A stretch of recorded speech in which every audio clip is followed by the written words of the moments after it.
What's up, everybody? Welcome back to another episode of The Force Sensitive. This is episode 9. We are now officially ahead of the saga. So, today we have our usual co-host, Mr. Gort. How's it going? And we have our guest for the week, Mr. Matt.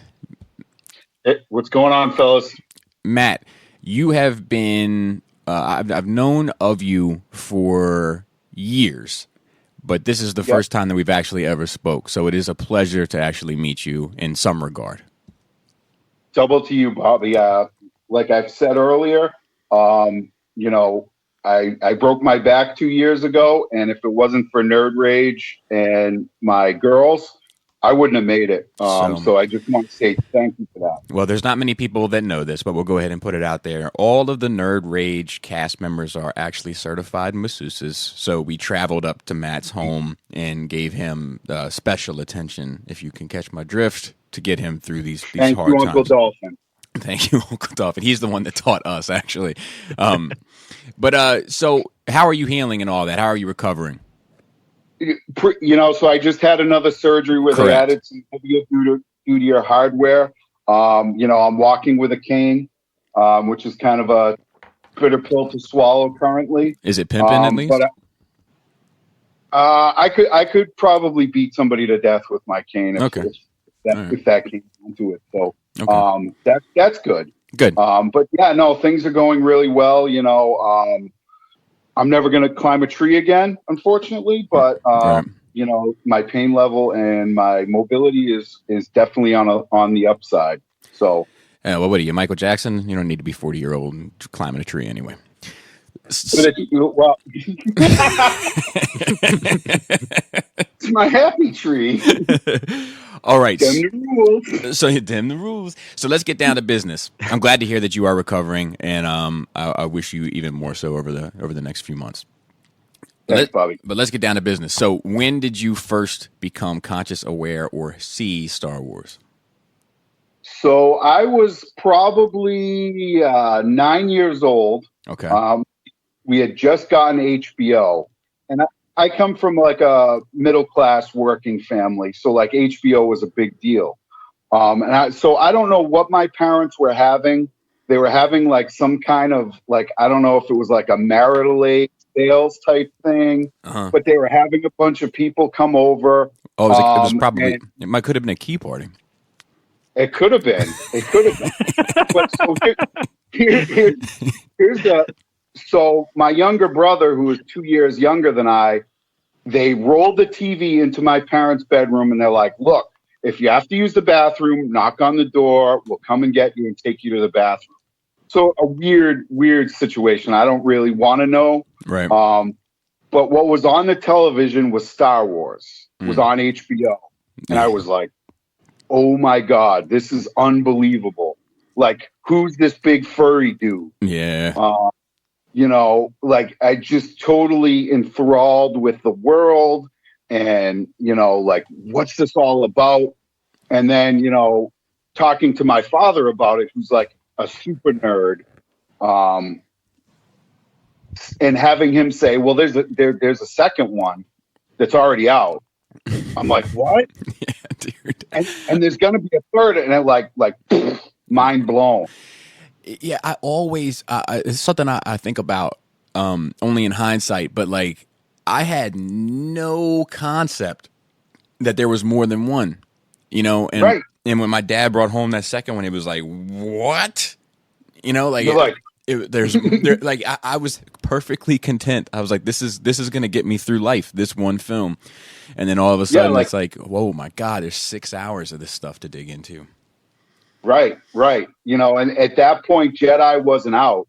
Right. I think Empire had either just left the theater or, was just, and he's explaining it to me. He's like, yeah, there's this snow battle. And I'm like, come on, dude. Like, and I'm like grilling him. I'm like, well, what happens? He's like, well, the bad guys win. I'm like, what? What are you talking about? Yeah. Bad guys in the movie.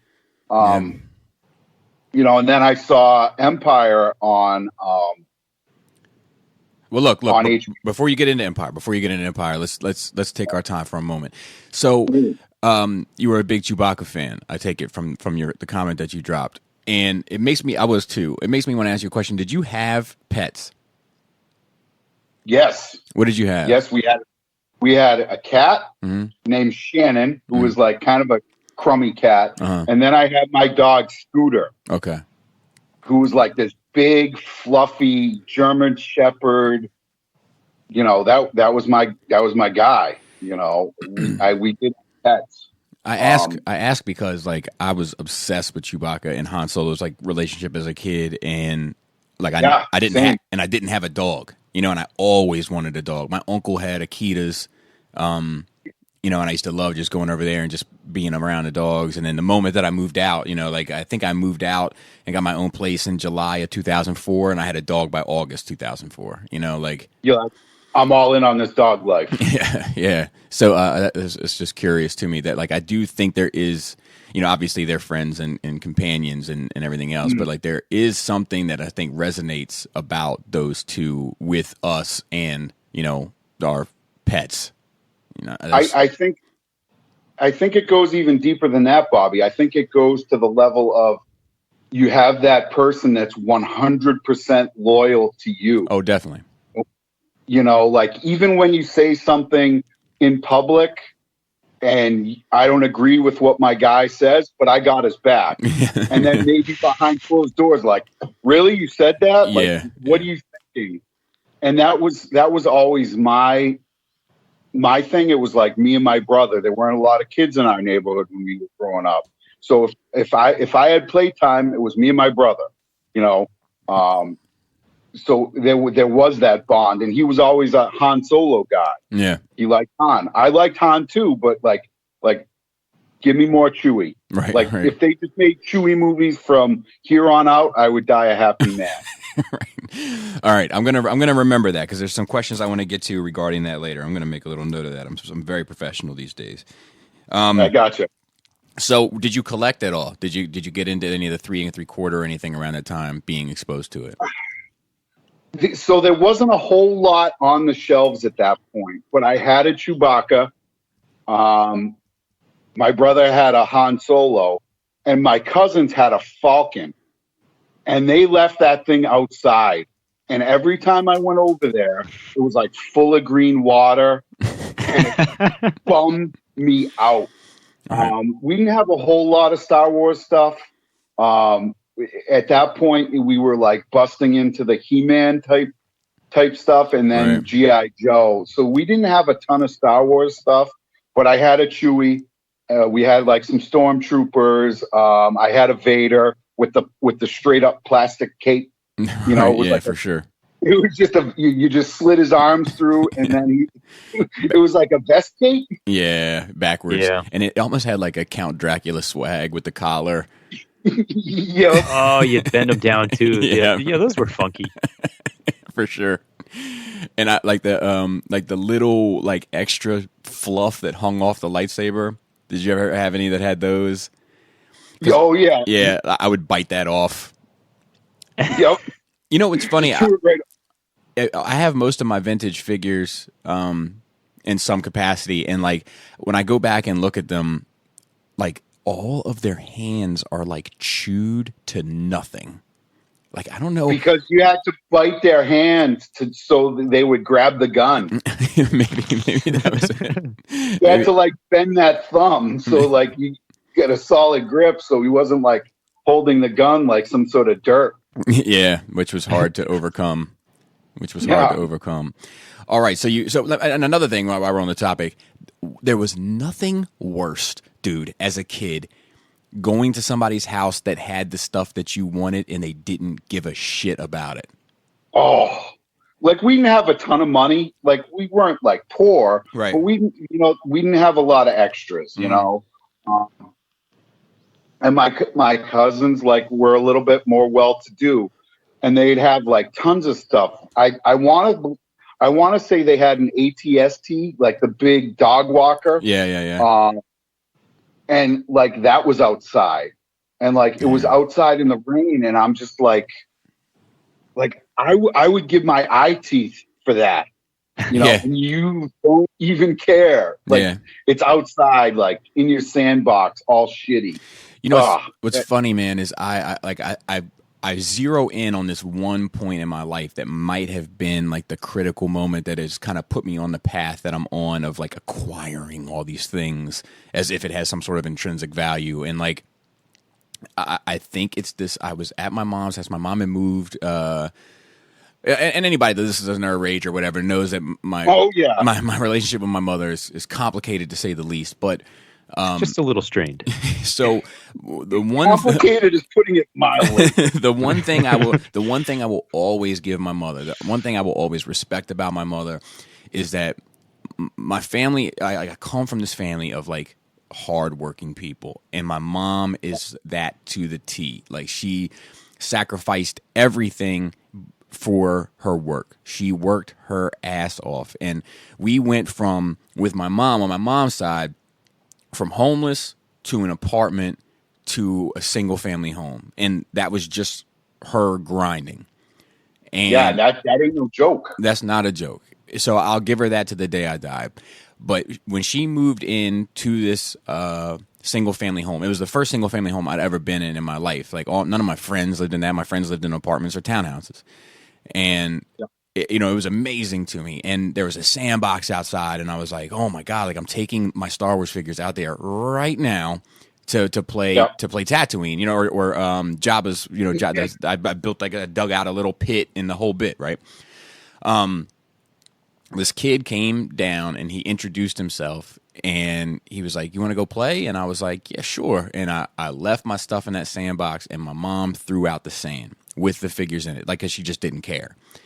And I came back, and like these were figures that my dad had bought me, and I took them to my mom's house, and I came back, the sand was gone, the figures were gone, and like gone. And my dad was pissed, and it became like a thing. And I fought, and this is after the kind of toys were out of circulation for the most part. And I had to fight to get as much as I could back from like kind of then on. And I don't know if that specific fight has ever stopped. No, I think with the adult toy collecting kind of thing, I think a lot of guys are like, there was this happy, carefree place in their life, and they're just trying to get back to it. And I can definitely dig on that. I think it's really, like, I think you could do like a serious book about adult toy collectors and, the rationale behind it. For sure. Anyway, moving on to Empire. So seeing it for the first time, do you remember how that struck you? I thought it was the greatest movie I'd ever seen. How old were you, do you think, when you saw that? I think I was like 12 maybe, because it was okay. It was a few years after seeing A New Hope. Right. And just, I'm kind of a car guy, not like super car guy, so I've always been into the ships. And that snow speeder Mac, like that is still like one of my favorite just ship design, just the whole everything about that movie I was just in love with. It was not a single, like, I would literally get in fights with people like, that was a baby movie. Like, you don't know what you like. All right, I guess we're gonna have to throw down here. What's interesting is like Lucas was like a big car guy, and like something about that, something about his love for cars came through in that movie, and it also resonated with you. I find that interesting and fascinating, really. And like I always look at the Falcon like as okay, like the outside looks like butthole, it looks like crap, but guess what? I put $5,000 into the motor and transmission, right? And I'm gonna smoke you off the road. And I always, that's always been my kind of, like, I'm not a flash guy. Like, what's it got under the hood? Right. Well, there is like there is something about that specific time, I think, that he came from that, like, Yeah, like something about that, like that man in his car, that man in his machine, Right. like it comes through in pretty much everything he's ever touched, whether it be Yeah, absolutely. THX or Star Wars or that World War II movie with the black pilots, which Yeah. people hate, but I like that movie. Red Tails. Yeah, yeah, people hate that. I Like, don't think I've seen that. yeah, people talk about it like it's trash, but I watched it. I was like, man, it's pretty good, But maybe I have maybe I mean, look at American. I mean, well, Graffiti. exactly. Well, that's the most obvious one, right? But that relationship, and then with their vehicles, I feel like that same relationship is just it's just transcribed into Han and the Falcon and Luke and the X-wing, and that theme is kind of always there. Absolutely, absolutely. So it's interesting to hear that because I didn't really care. It's like because I've never been like a car guy, Yeah. But it's interesting because at the same time to hear you say, but it's also like you were 12 years old when I saw Empire. I was probably 6, and I was like, dude, I couldn't get it. It's not that I hated it, but like I didn't care about it, and the only I would watch the Hoth sequence and then I'd turn it off. Like I was pretty much done with it. But now in my older age, I want to get through that Hoth sequence as soon as possible to get to all the rest of it. It's so fascinating, man. I talk about it all the time how as you grow, you appreciate different things in those movies. Yeah. Yeah. Yeah. No, I mean, I liked it. I liked it front to back.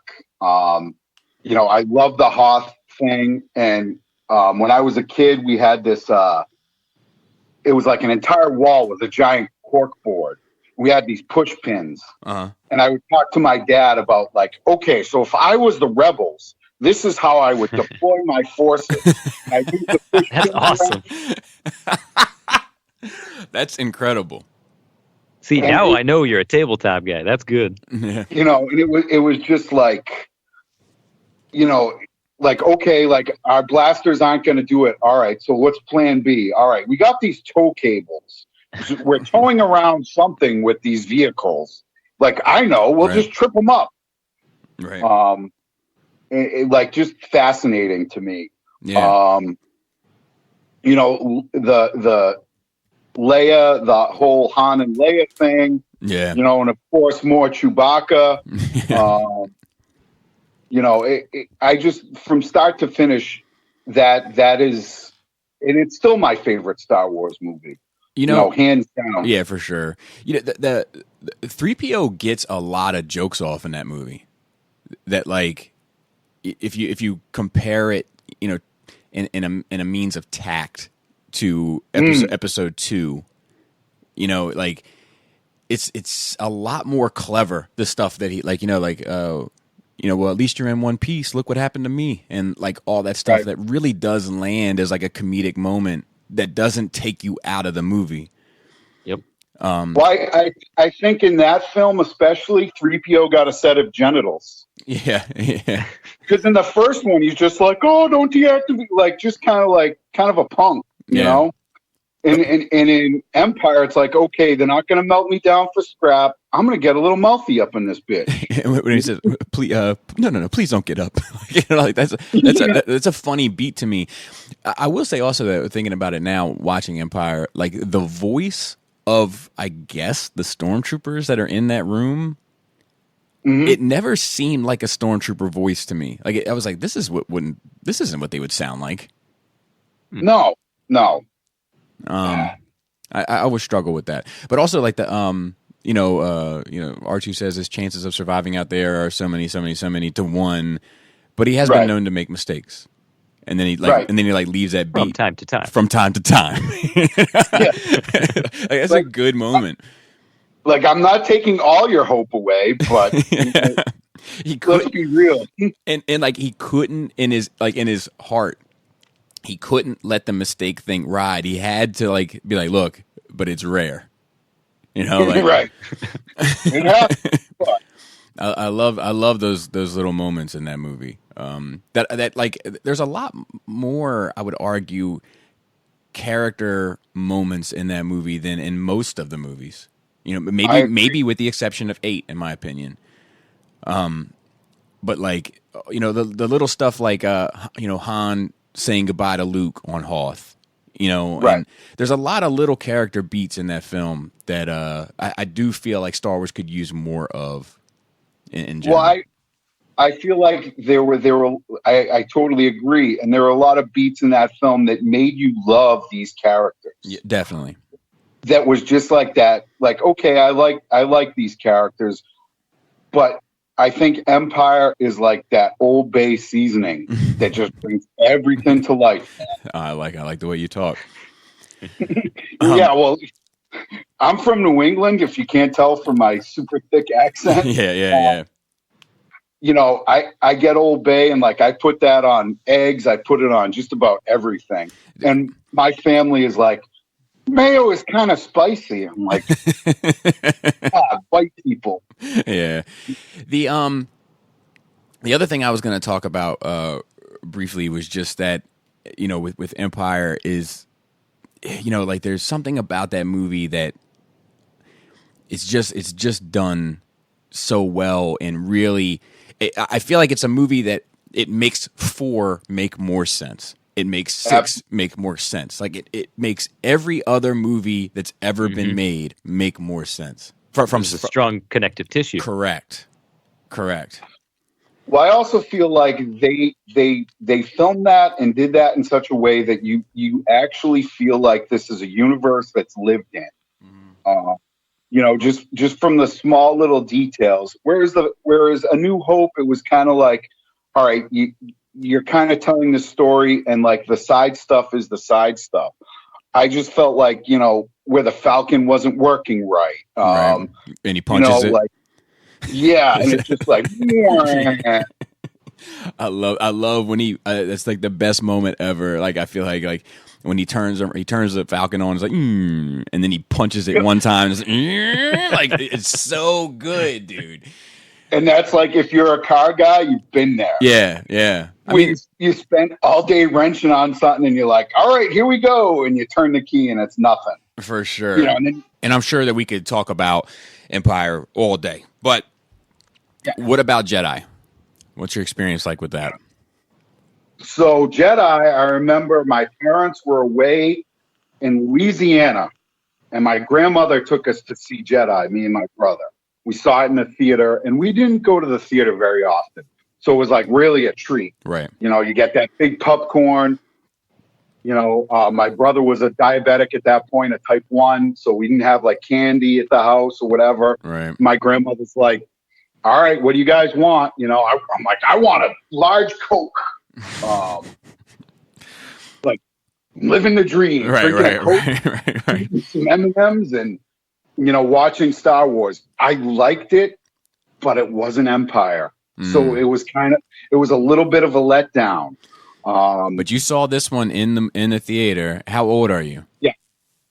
I want to say 12, because I saw Empire and then I saw Jedi like shortly thereafter. It was within 6 months, Gotcha. what I mean?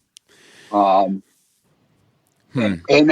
I enjoyed it, and I loved going to the theater, and the music swells and you see that crawl, and there's nothing like it if you're any kind of nerd or whatever. There's just really nothing, like, you can watch it on TV, and I got my big flat screen, and I have my threat. Like, you know what, dude? Like, no, like the theater is its own special thing, and certain films need to be seen in the theater. And I think at least once you need to see a Star Wars movie in the theater where you hear that music and you see that crawl. Yeah, that first like orchestral hit as Star Wars hits, like the words hit the screen, bam, like that's like a sledgehammer to your chest sitting in that theater. Absolutely. Right. I also remember, we're getting a little ahead of ourselves, but I remember going to see Episode 1 in the theater and opening night, and when it came up a long time ago in a galaxy far, far away, this guy like in the front row was like, I've seen this one. That's pretty funny. Like, I'll give you that, but like you kind of ruined my moment. But like, in hindsight, like, all right, I'll give it to you. That's pretty clever. And I know he was waiting for years to get that joke off. Yeah, you planned it. And then when it comes up, Yeah.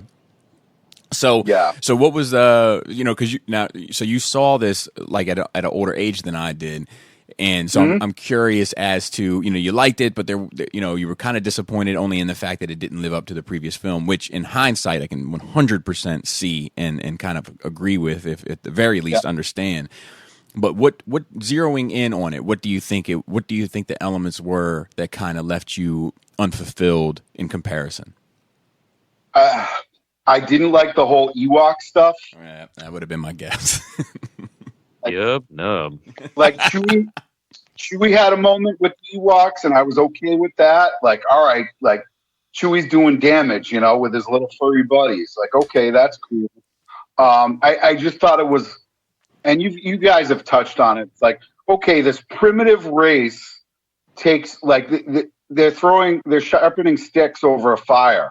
Yeah. And they're taking on, like you said, I've sent my best men. Yeah, like that's like, who are you worst to? That's the line, man. An entire legion of my best troops awaits them. Like, that's the line that I wrestle with the most. I'm like, your SEAL Team 6 is trash. Exactly. And what's your worst guys like? Like, are they like? I don't. They were they were the first two that got popped coming on the Tantive 4. Yeah. Send Floyd and Roy in. Yeah. Lord Vader, please give me the transcripts of all the Academy grades. All right. I'm going to need you. You can have these 4. I'm going to take these 6. And yeah. But then, I also wonder, some of those rumors about Episode 9 are true in regard to Palpatine kind of having this secret fleet, and if he's had it the whole time, it kind of contradicts the entire Legion of My Best Troops line, because but it's kind of the beauty of it too, because it's part of his character where he could totally be lying at any given moment and manipulating the kind of space that anybody is sort of presenting themselves in order to kind of achieve his goals. So it's definitely like an Eddie out kind of cheat, Yeah. Like I said, I enjoyed it. I enjoyed the Jabba stuff. I thought that was great. Mm-hmm. As a side, I don't get the Boba Fett love. Like, he's cool looking. He's awesome. Right. But literally he got beaten by a blind guy with a stick. Yeah. By accident. He got beat by accident. For Boba Fett, a lot of that love also comes from the fact that, it was a special mail-away figure. And for those select few very unfortunate individuals who happen to see the holiday special cartoon, that's the best part of that entire thing. But it means that you sat through all the Wookiees. Yeah. I'm sorry. Yeah. What of the droid attack on the Wookiees, though?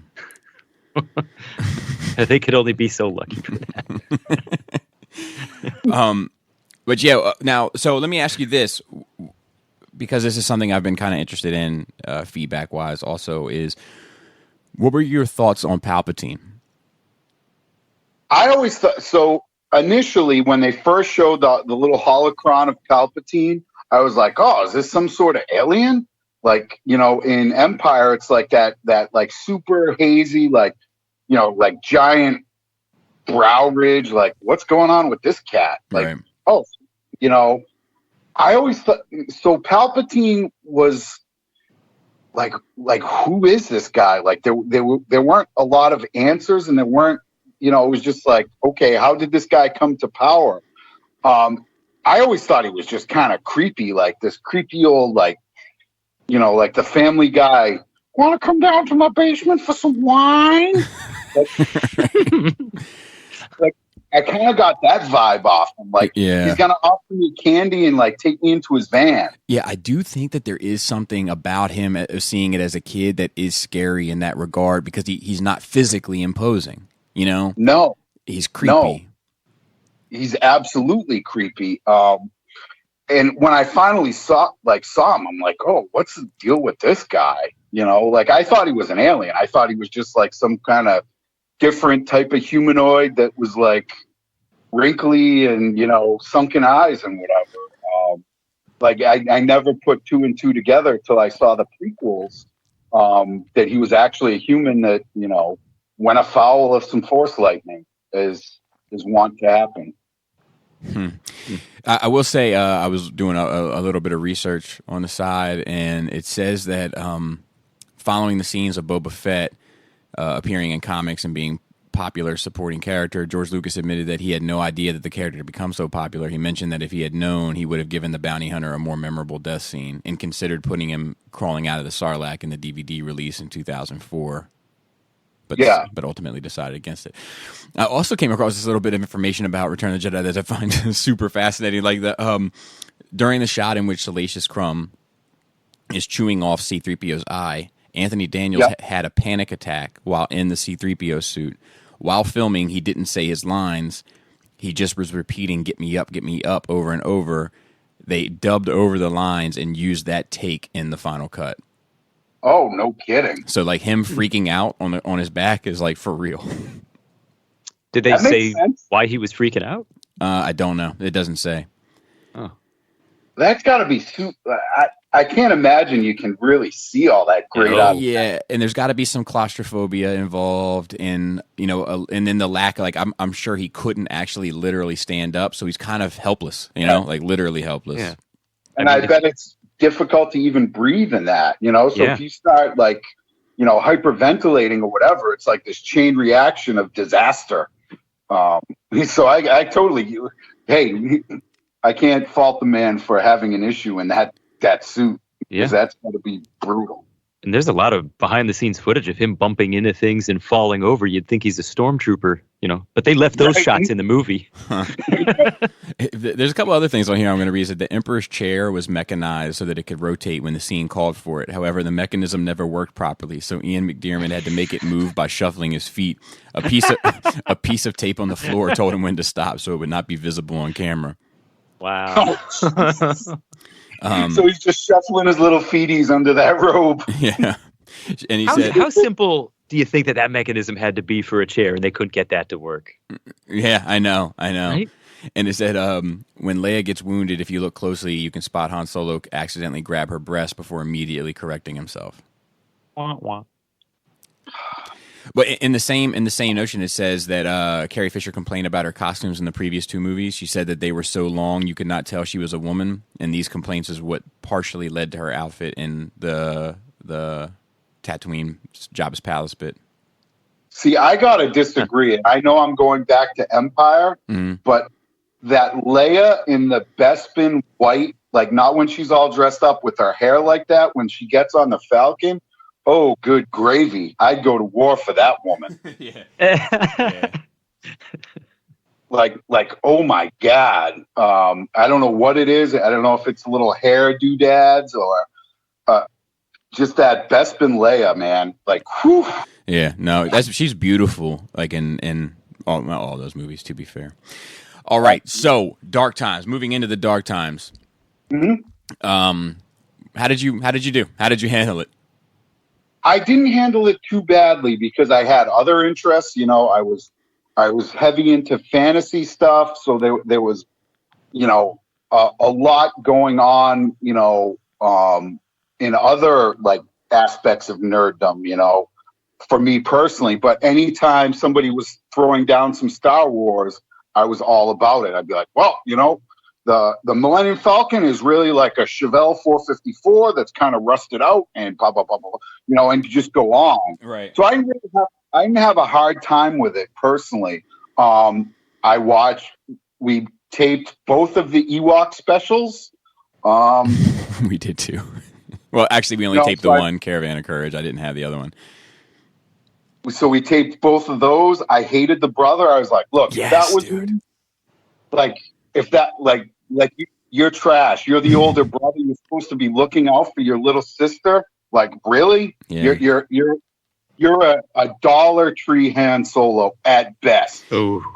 he was obnoxious, man. Like, and like, Joe and I watched it last year, and he's still just as obnoxious today as he ever was. Like, right. Good grief.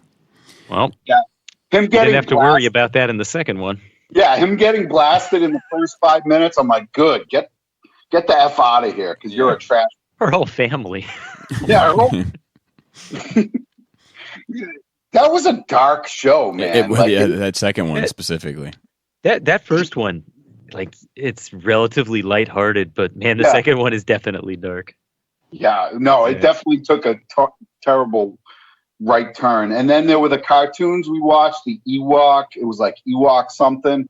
I wasn't into that, but there was a droid one where every episode the R2 and 3PO wound up with a new owner, and they'd have these little adventures. And that wasn't a terrible show, so I was into that. So the dark times weren't terrible for me. The breaking of the dark times came when my dad brought home that Timothy Zahn book from the library. Mm-hmm. I snatched that from him. I'm like, yoink. And he, just started power reading it. And he was like, Matthew, have you seen my Star Wars book? I brought it from the library. It's only a 7-day book. I'm like, nah, Dad, I haven't seen it. I don't know what you're talking about.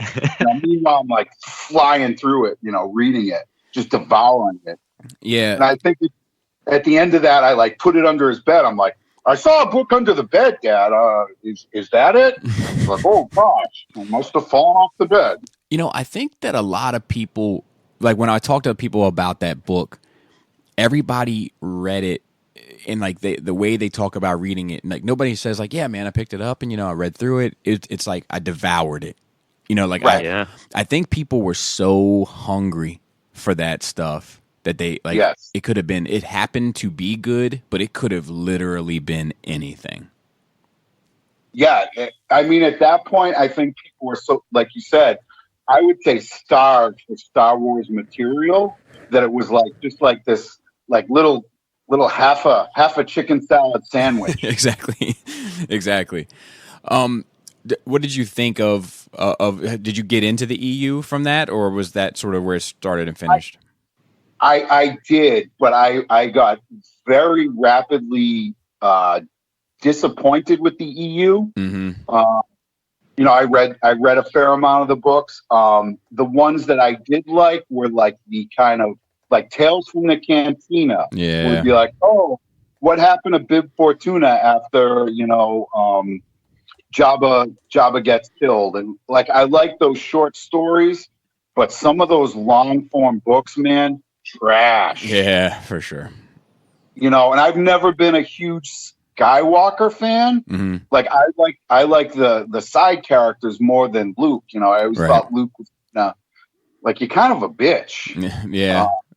There's a lot of whininess and and it's like and then the prequels you kind of find out where that came from. You kind of got it honest, so to speak. Right, like it's like the Skywalker men are just kind of, I hate to say it, kind of bitch made. Right. Like just kind of whiny and whatever. So I never really super cared about that kind of stuff, and I kind of like just felt like it wasn't like this like I'm done with this stuff. It was just like, all right, like I'd go to the bookstore and it'd be like, okay, there's this book or the Star Wars book, and I would just gravitate towards the other book, right, and just fell off with it. I also feel that there was control, but then as the EU started developing more and more, it just became the Wild West, and people were like, oh, here you go. Yep. I do agree. what you want. And I think it really lost some of its charm and some of its specialness. Well, it even went to a point where you had zombie stormtroopers in a book. Yeah. Like come on, man. Yeah. Come on. And the whole Yuzon Vong stuff, like, I'm that's a hard pass. Yeah, me too. Hard pass. What did you read Shadows of the Empire? I didn't. Wow. I was kind of out at that point. I had my own headcanon about what I thought, happened previous to the movies and after the movies. and I wasn't really super interested in somebody's take on it. I can be kind of book snobby. If the book is poorly written, I'm out. I'm out. Right. You know, I'll that's finish. fair. I'll finish the book that I bought because I'm a cheap Yankee.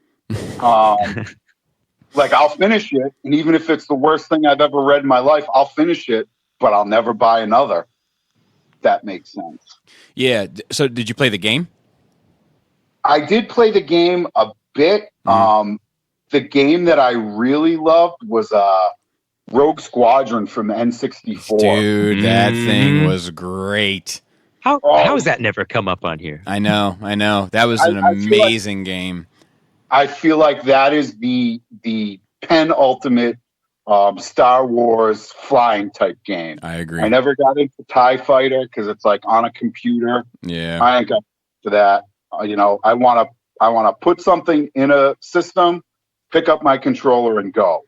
I don't want to have to worry about media cards and FX players and whatever. But that game, I spent hours on that game. That's why I got an N64, was for that game. And it just played that over and over and over again. Yeah, I got the 64 specifically for the Shadows of the Empire game, and then Rogue Squadron coming was just a huge bonus. But yeah, absolutely. The one thing that I really remember is, as soon as it was available to me, Farm Boy, that was the code you put in for the Millennium Falcon. Yep. I love that. Yeah. Yeah, I would love for them to bring games like that back. Like, it doesn't even make sense. Like, why is the Falcon fighting on Hoth? Like, weird. No, I think the only one that you couldn't use it on was the Death Star, maybe, and I might even be wrong there. I think you were forced to use an X-wing. I want to say you could use the Falcon on that, and it was like kind of like a really large woman in like some like it just doesn't fit and seems somehow morally wrong. Do you? So let's. What about the? What about those special editions? So I don't know. I feel a way about them. All right, let's talk about it. There were certain things that I loved about the special editions. I remember seeing the special editions and being like the picture quality overall was great, unbelievable. Some of the add-on stuff was very cool, but some of it was awful. Like the Dewback stuff, I'm into that. But then, in A New Hope, when Han meets Jabba, trash. Trash. Absolute 100. Han, my boy. Me boogie. So you're meaning to tell me this guy is like super gangster, like Michael Corleone times 10 mixed with Scarface, whatever, like just a bad dude, and you literally walk over him, right? In front of his minions. Like, I don't know about you, but if I'm Jabba, I don't care what you owe me. Like, I'm putting your head on a stick. Yeah, it's campy. It's too much. Yeah, it's too much. Well, you know why that happened, right? Correct. Yeah, because they had a human actor, and he walks behind him. But you know what? Just cut that out. Just edit that out. Don't do that. Like, or just have him step over. Yeah, and it was even worse with Jabba's facial expression, like "ooh, oh, ouch!" Like, yeah. Like, yeah. And that I just watched those movies over again this week, and that Jabba model, that Jabba rendering, trash. Yeah, dude, they've never gotten that right. They've never gotten it right. It doesn't look right in episode 1. It doesn't look right in the special editions. Like, it only looks right in Jedi. It looks better in the Clone Wars cartoon. Agreed. Right. I liked some aspects of the special edition. Then, you get to Jedi, and there's the musical number. It's like, the first time I saw that, I literally, pulled my glasses up on my head and just like was rubbing my temples because I'm like, it's wow. cringy. It's cringy. It's kind of like what I think people expect of Star Wars when they haven't seen it. Right. You know? And I also think that the only one that's like truly every change, I think, in my mind's eye anyway, that made that movie better was Empire. Luckily. Yeah. Except for one. Which one? Tell me. I hate that they changed Boba Fett's voice. Oh, you know what? I agree. Yeah. I agree. And I think it does make sense to have made the change, but no, but the you know original what? Not voice necessarily. Not nasty. necessarily. Like just because he's a clone, he's going to have different life experiences. He's going to have different, you know, like screaming and you know, drinking and smoking or whatever. Like, you know, like all of these events. Yeah. You know, getting hung over and puking. That was like Boba Fett. I tore up his esophagus. Like, I don't mean to sound like I condone it, but like I get why they did it. Yeah. No, I know. It's just like I don't think it was necessary. I feel like they thought, oh, he's a clone. It has to be the same voice. Yeah. Right. And that drives me nuts. Like people get hung up on other things like Han shooting first and all that. I'm like, look, that sucks that they did what they did with that, but like you ruined what little good we had of Boba Fett before he gets tossed into you know, a Sarlacc. Yeah, I agree. Yeah. I also I'm sorry, go ahead, Matt. Anytime they give Tamara Morrison work, I'm all about it. Okay. He's the guy who actually played Django, and I think he's a great actor and like super underutilized. I agree. So like I didn't have a huge problem with that. You know, he was great. Hindsight. He was great in Aquaman. Yeah, you want to see a great movie? See Once We're Warriors. My ex-wife was like obsessed with that dude. So she would watch that movie, like watch it, rewind it, watch it again. Gotcha. But we'll get there. Yeah. So let's move into this role-playing game before we get to the prequels. Does that make sense? Absolutely. You got heavy into the Wizards of the what was it? I'm going to screw it up. Wizards of the Coast. Wizards of the Coast. Which now these were miniatures, and a lot of times you bought them in boxes of like 3 packs or whatever, right? No, so this was more of a D&D type thing. So they had. Oh, okay. So it was basically when the prequels came out, they Wizards of the Coast kind of reskinned D&D and put a Star Wars flair on top of their rule set. It was a great game. You know, I played a ton of it. I ran a lot of it. So I was the games master. Weird. That's a weird flex, I would say. It's like a totally useless flex.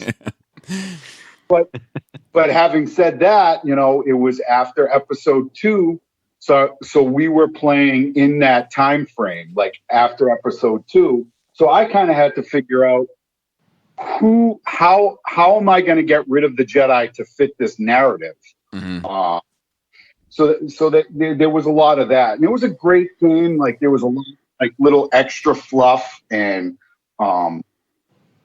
you know, you could kind of do what, you know, it was like D&D. You could kind of do whatever you wanted with it, but you were playing in the Star Wars universe, which I thought was great. Yeah. Did they have EU characters in there as well? Because I know the miniatures did. They did. They had like Mara Jade, and you could run different like time periods. So you could do the prequel period. You could do, I want to say they had a Knights of the Old Republic. Like they did have books for that. Yeah, source books. So you could do that, and then you could do, you know, the original trilogy, and then you could do like the Yuzon Vong crap, which I was like, doesn't exist in my world. But, you know, like I remember somebody saying, "Well, I want to be a survivor from Yuzon Vong invasion." I'm like, they don't exist. They don't exist. Get out of here. Yeah. Yeah. Get out of here with that nonsense. The campaign that my group played, we were doing like kind of a midway point after Order 66 and before A New Hope. and just playing through a group of smugglers, and we stole a ship, and we're trying to sell weapons.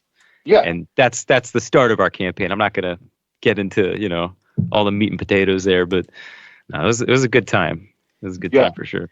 I'll tell you, like, from the outside looking in, I never got into any of that. I did have a lot of the miniatures from the West End games or whatever it was that was years before, the pewter or lead ones. Yep. I had a lot of those. Never played the game, but I loved to paint them, and I could never find like any of the proper characters. Like, it was always like a pack of stormtroopers, a pack of rebel troopers. Right. But and the other thing I remember, I had the speeder bike. And it was all lead, I think. And I hope you didn't chew the hands on those ones. No, I don't think I did. But maybe I did. Would explain some of my behavior later on. But like, I think that what I remember most clearly about it was trying to get it glued together and how much of a kick in the balls it was. Like, they were all super heavy pieces, and trying to get the glue to bond between the pewter or lead parts was a pain in the balls. I was super tempted by the Wizards of the Coast miniatures. Like, just seeing them, I'm always tempted by Star Wars, like, to purchase stuff. Yeah. Right. But like, to see them and to like be like, man, like I could have all the characters. Like, it's like they're making all. They had a Jaina. They had, you know what I mean? Like, I was like, man, they did. Yeah. I was like, God. They had 2. Did they? I might have to still pick those up. You can probably get them pretty cheap. Yeah. Probably. Like, they're not going to cost too much, but like, what an expensive piece might be could be like $20 even. Right. Now. Right. But yeah, but you're getting like something the size of a quarter. Yeah. Right. Yeah. I mean, that was really where I, as far as extended universe stuff, like, now I can create my own headcanon, like I sent my group to Kashyyyk, where, the Wookiees are from, and like had my own concepts of that. How they would get rid of all the Jedi to kind of dovetail into the, New Hope stuff.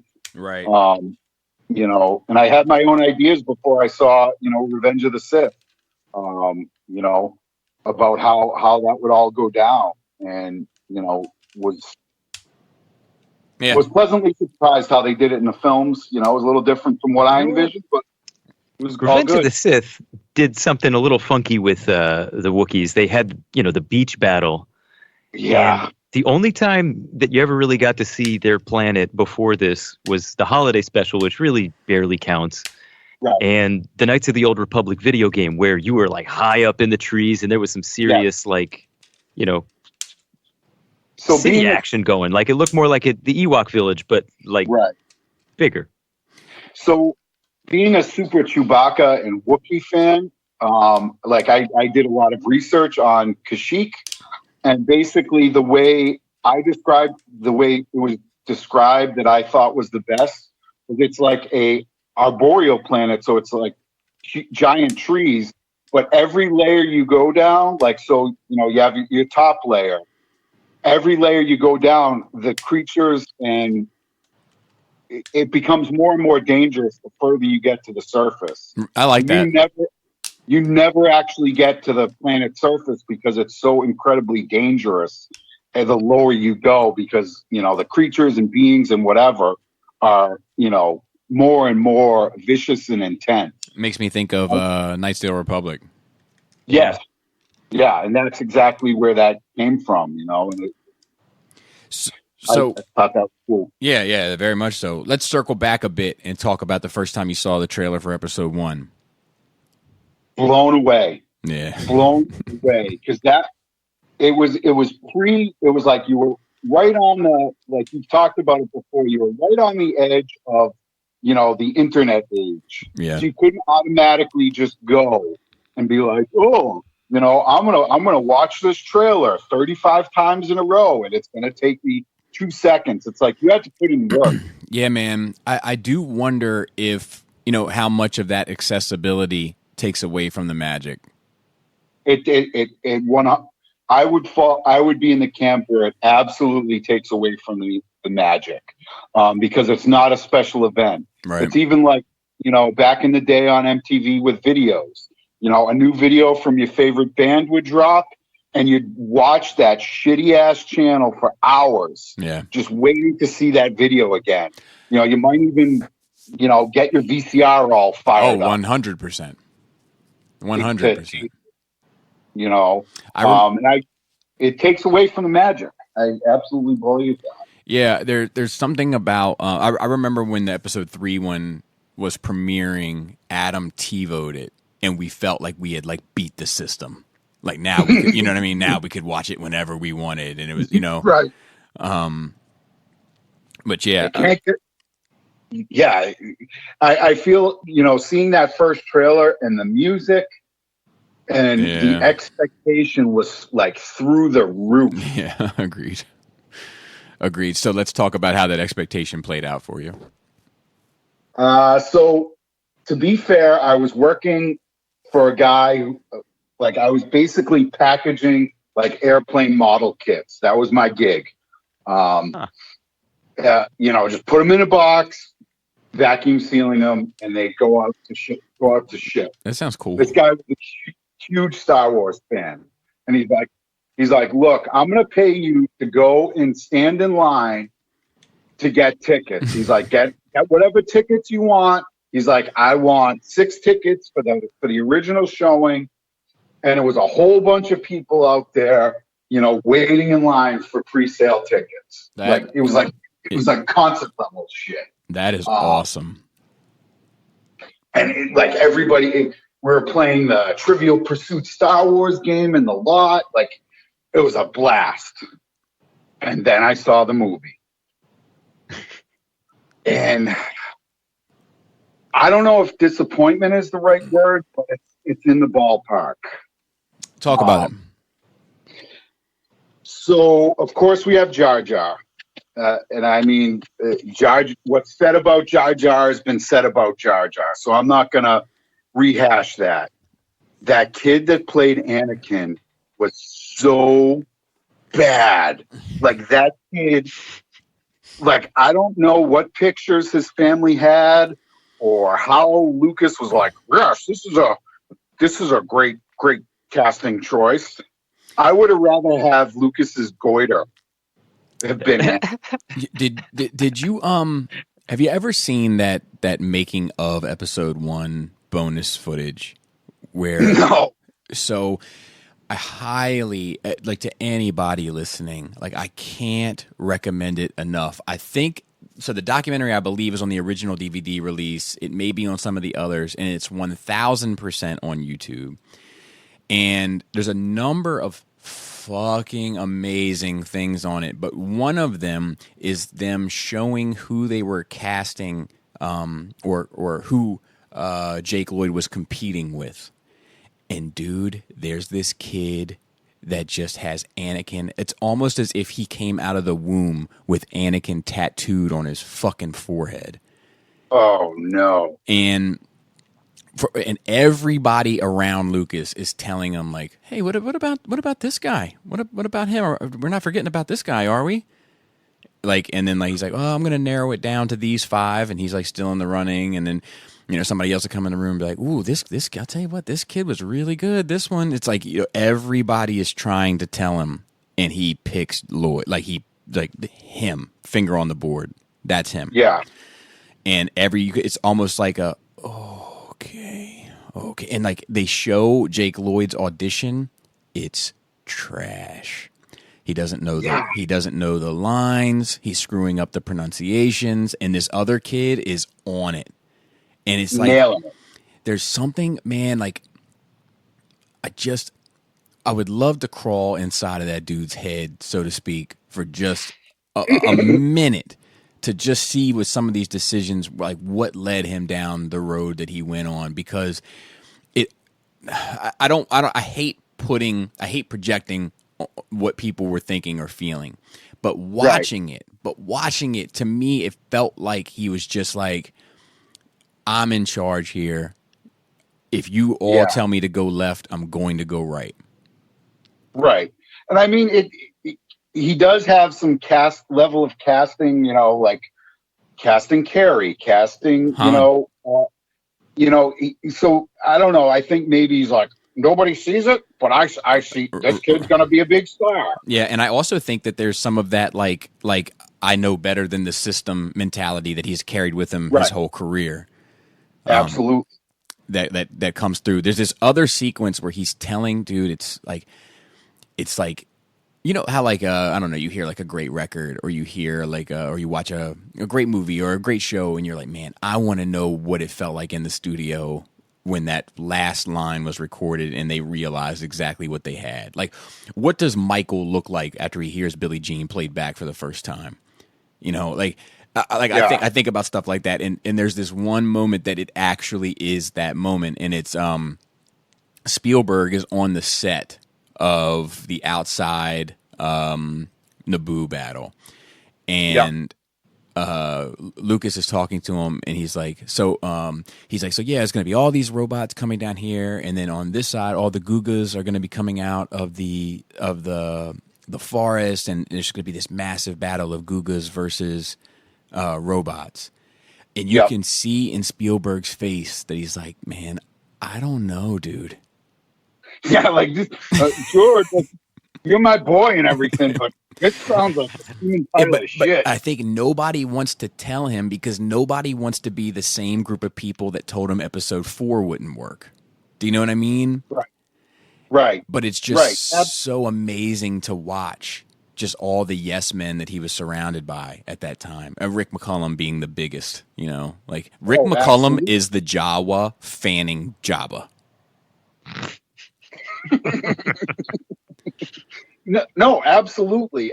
I mean, to be fair, Qui-Gon, awesome. Yeah, 100%. Casting, awesome. Yep. Maul. Darth Maul, like, why couldn't that be the bad guy through all 3 of them? It should have been. You know what I mean? You know, like, that might make sense. Yep. That is the biggest Star Wars death to hurt me.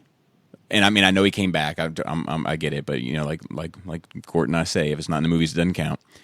And but that one, I remember, like, I walked out of episode 1 thinking it was the most amazing thing I'd ever seen in my life. Probably you could equate it to the speed that I read Heir to the Empire, which is might have been the first book I ever read by myself up until that point. Oh wow.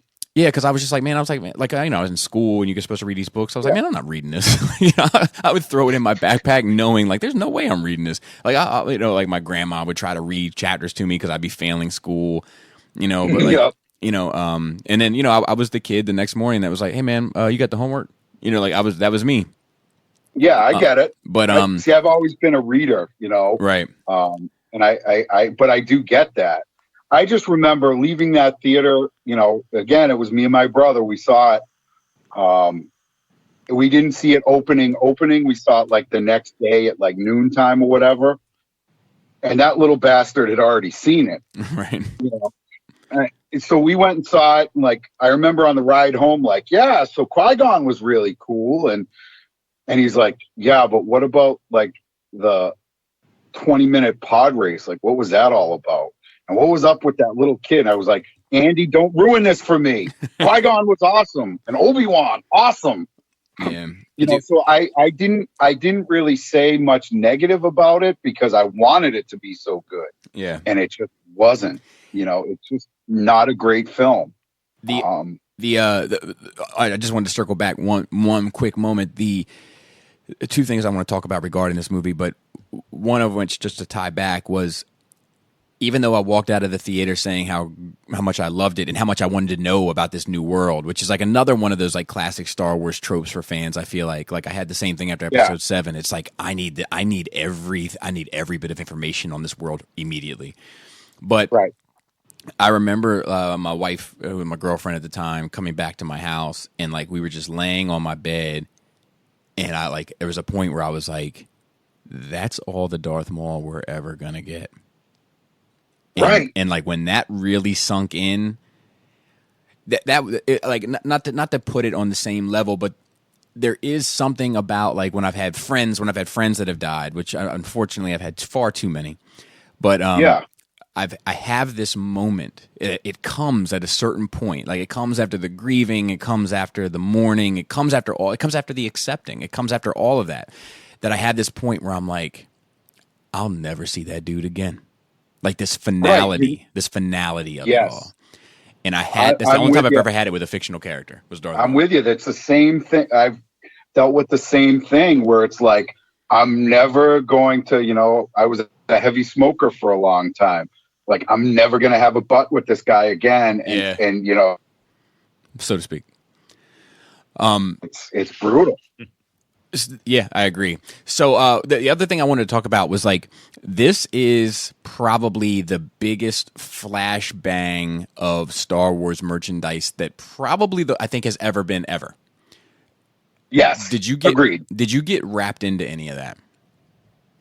No. So I really what I did get, I got the, those little flick out lightsabers. Yeah. Because I never had a lightsaber and I always wanted one. I'm like, I'm getting me a lightsaber. Right. And I got a Qui-Gon figure and I got a Darth Maul figure because I've never been a guy in relation to collecting where it's like, I got to have every single piece. Right. It's like, I like a guy, I'm going to get a representation of that dude.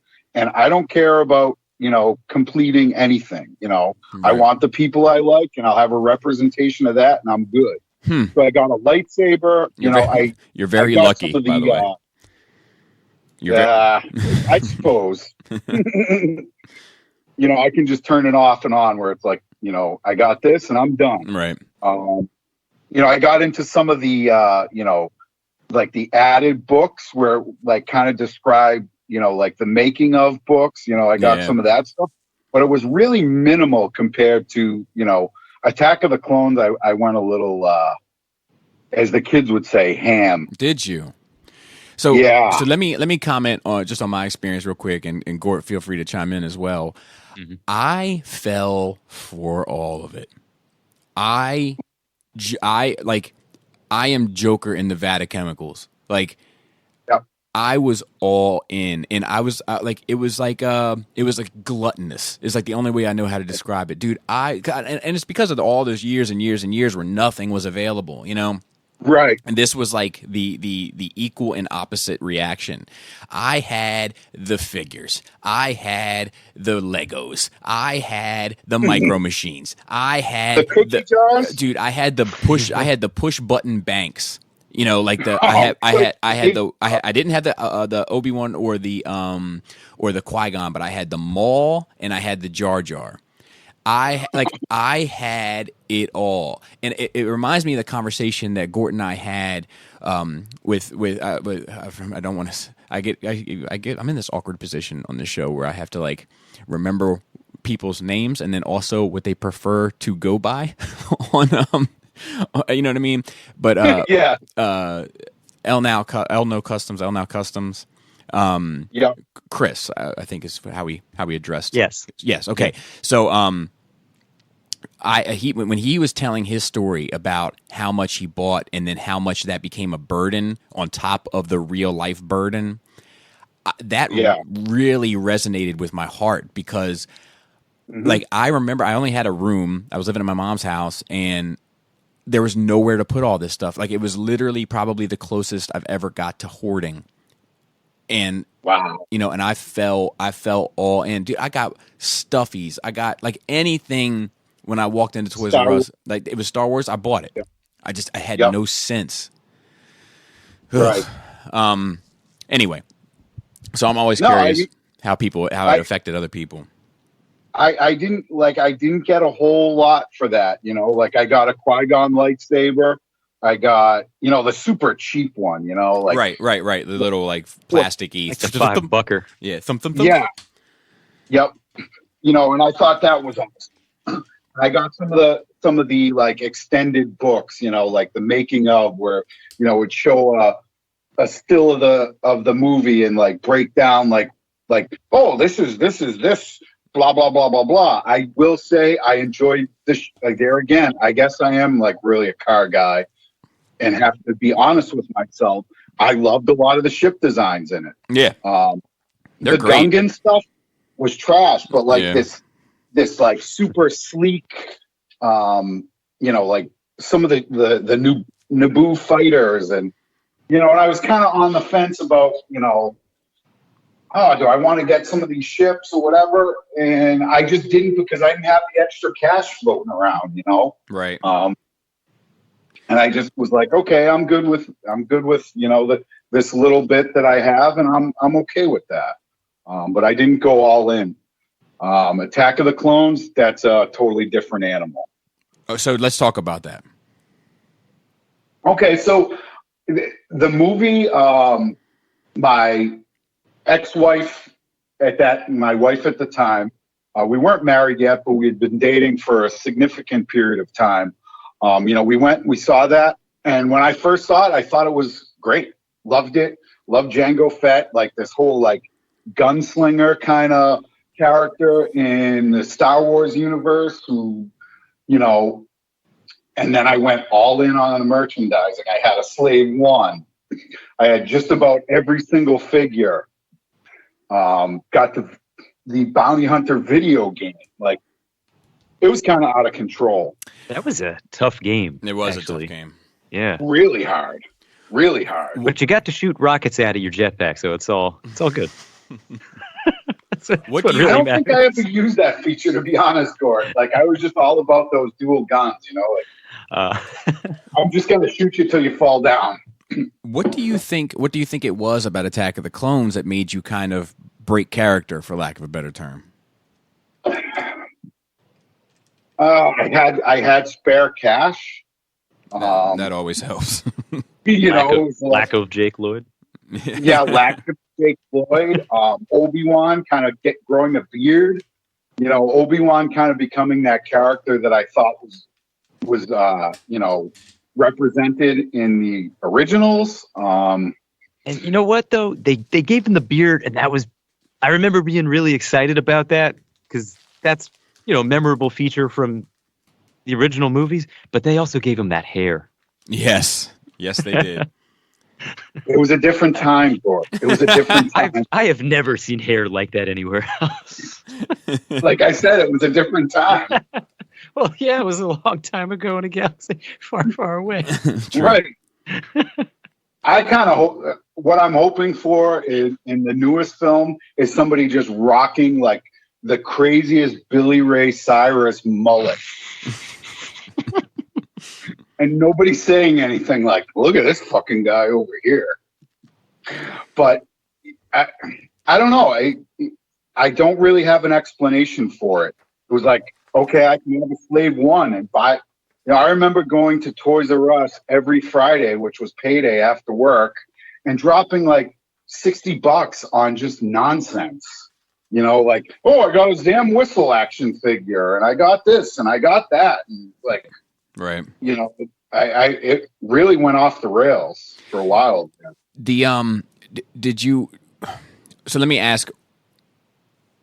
I know I've already asked it, but yep. But let me try to. I want to pinpoint it. What is where episode 1 failed for you? What is the difference with episode 2? Because many people put episode 2 at the bottom of their list. I'm not that person, but many people do. What is and it? I get it. What is it that worked? Like, if you had to boil it down into a sentence or into a word or something concise, what is it that fixed the emotional issues or whatever that you had from episode 1?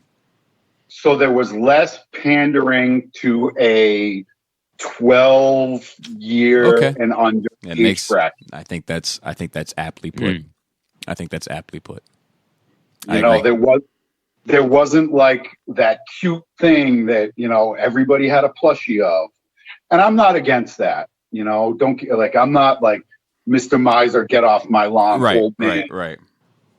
But when the entire film is based off of like a goofball stereotype, a kid that can't act, and like no real meat on the bone, I think far and away that Attack of the Clones is a better film all around than Phantom Menace was. Like, gotcha. Sorry. No, I get it.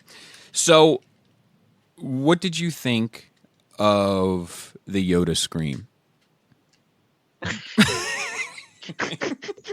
I'm gonna do it every show.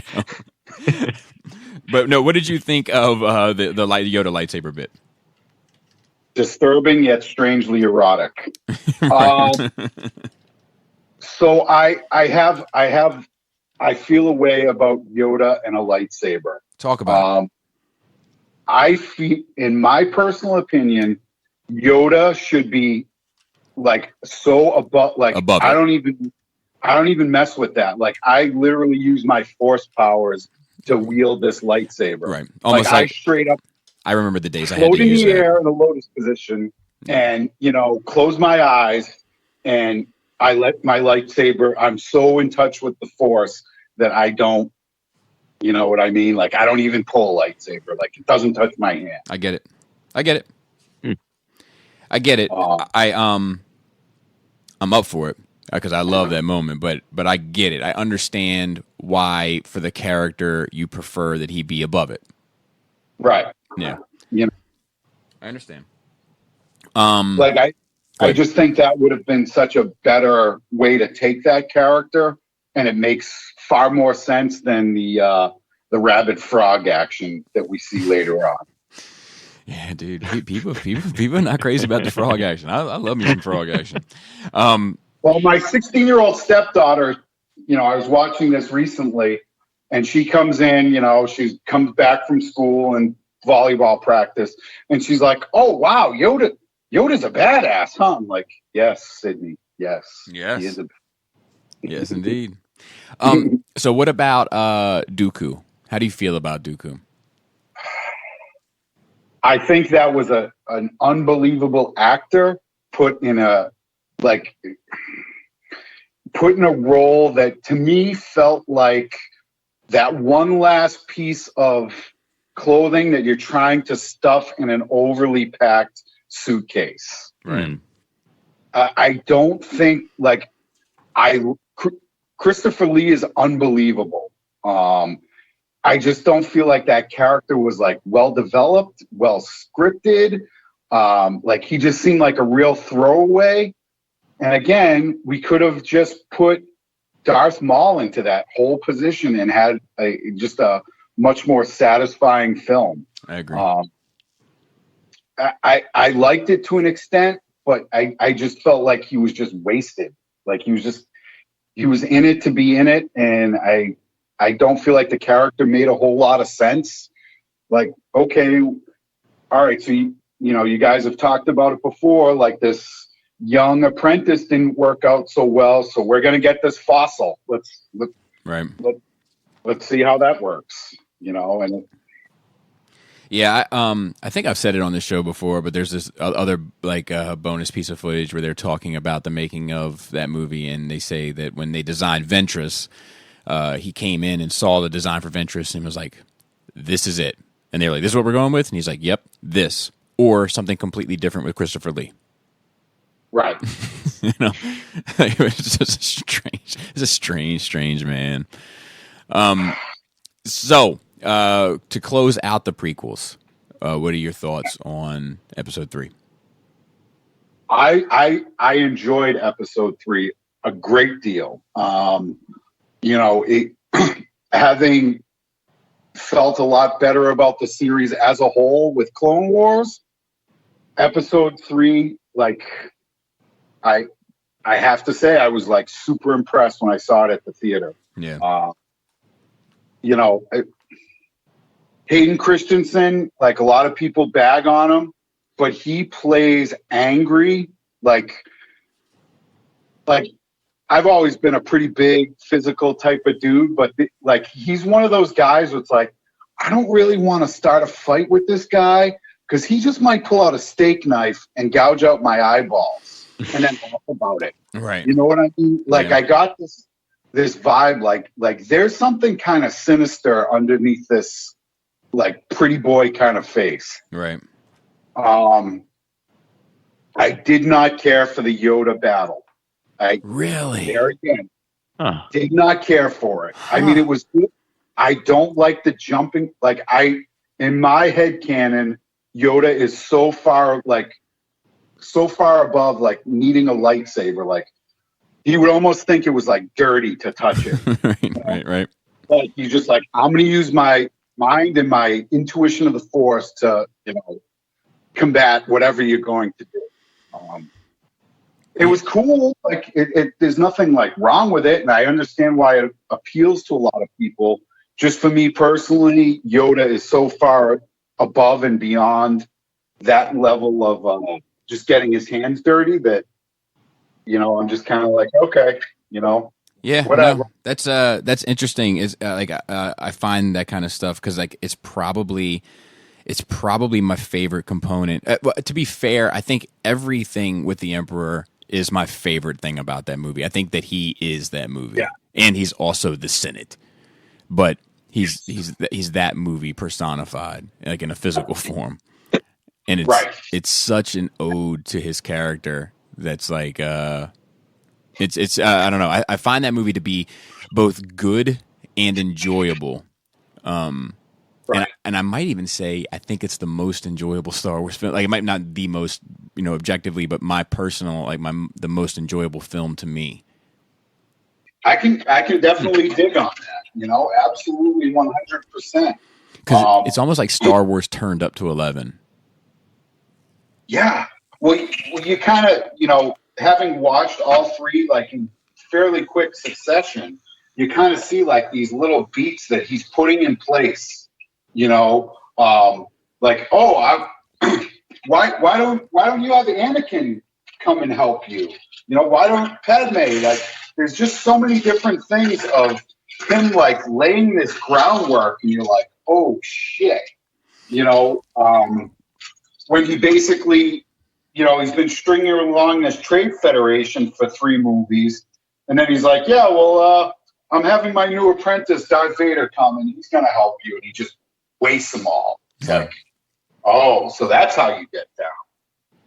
Yeah, it's I don't know, man. There's just like I think also little things like the fact that there's, and don't get me wrong, I enjoy the space battles, but the fact that there isn't one at the end of that movie, like I think it's to its benefit. Like I think it just absolutely it just boils down to the big conflicts between these big characters that in all respects are larger than life, and you just get to sit and watch it, and like it's such a payoff for me. No, absolutely. And I mean, being a fan of the spaceships and the space battles myself, I don't.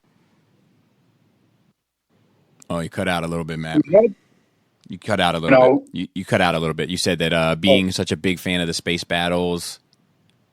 I don't need it. Right. You know what I mean? Right. I don't. And like you said, that movie doesn't need it because these huge pivotal characters and like kind of putting this on this trilogy to lead into the, into the originals. Right. And I think they did a really great job with it. The no. Yeah, the no is a bit much. And then to add that into Return of the Jedi is far too much.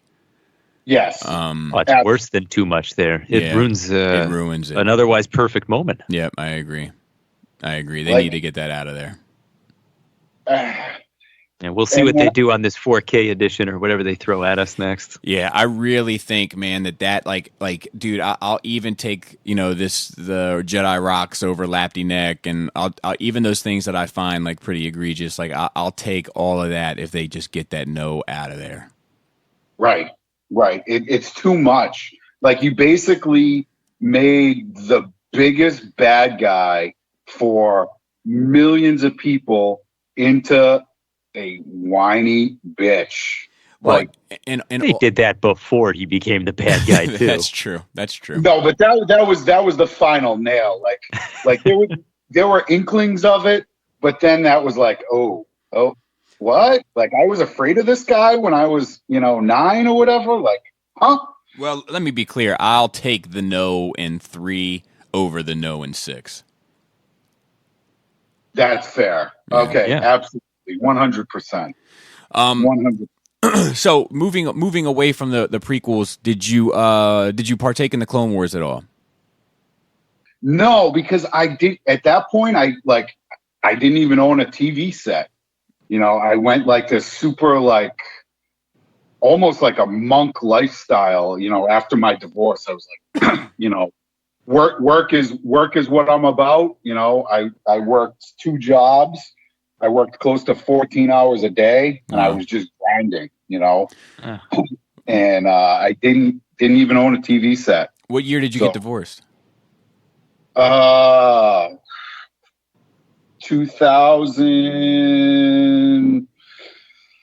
Oh, that's 2008, maybe. Okay. 2007, right in that pocket. Gotcha. As pretty much after it was after Clone Wars, it was like a year after Clone Wars or something like that, and I just kind of unplugged myself from media, I guess would be the best way to put it. Right. I go to the movies, and that was about it. Gotcha. So the Disney buyout, you get the news.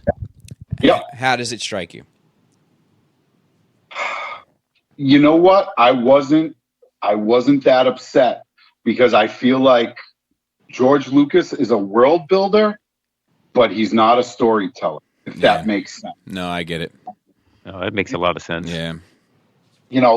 He's great at coming up with these worlds and this and that, but filling in the human element.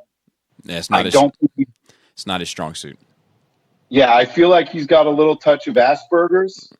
I don't feel like he can really relate to other people like people do. Mm-hmm. I don't feel like he can tell a story the way that other people can. I think that's fair. So I was kind of relieved. Yeah, it's funny, man. Most of the people that we talk to on here, nobody, regardless of how they feel about what has come out of Disney, nobody feels negatively about it upon hearing the news. When I feel like there was this publicized reaction about it, but we just haven't stumbled across that person. Do you know what I mean? It speaks to me on a level of how much do we paint a general audience with a very, I hate to coin this overused term, but vocal minority, or at the very least the squeaky wheel getting the grease. So here's my opinion on it, Bobby. I worked in the restaurant business, and I kind of know how all that works. Now, if you have a bad experience with any type of service or anything, you tend to tell 20 people. Mm-hmm. And so there's that. So I feel like people who had this overly negative, they got on their soapbox and they said it on every platform that they could. People that didn't care, you just go about your life. You're like, oh, that's cool. And you go about your daily life. Right. I feel like when people have a negative impact, they are more likely to sing it from the rooftops. Right. And I feel like it was absolutely a vocal minority.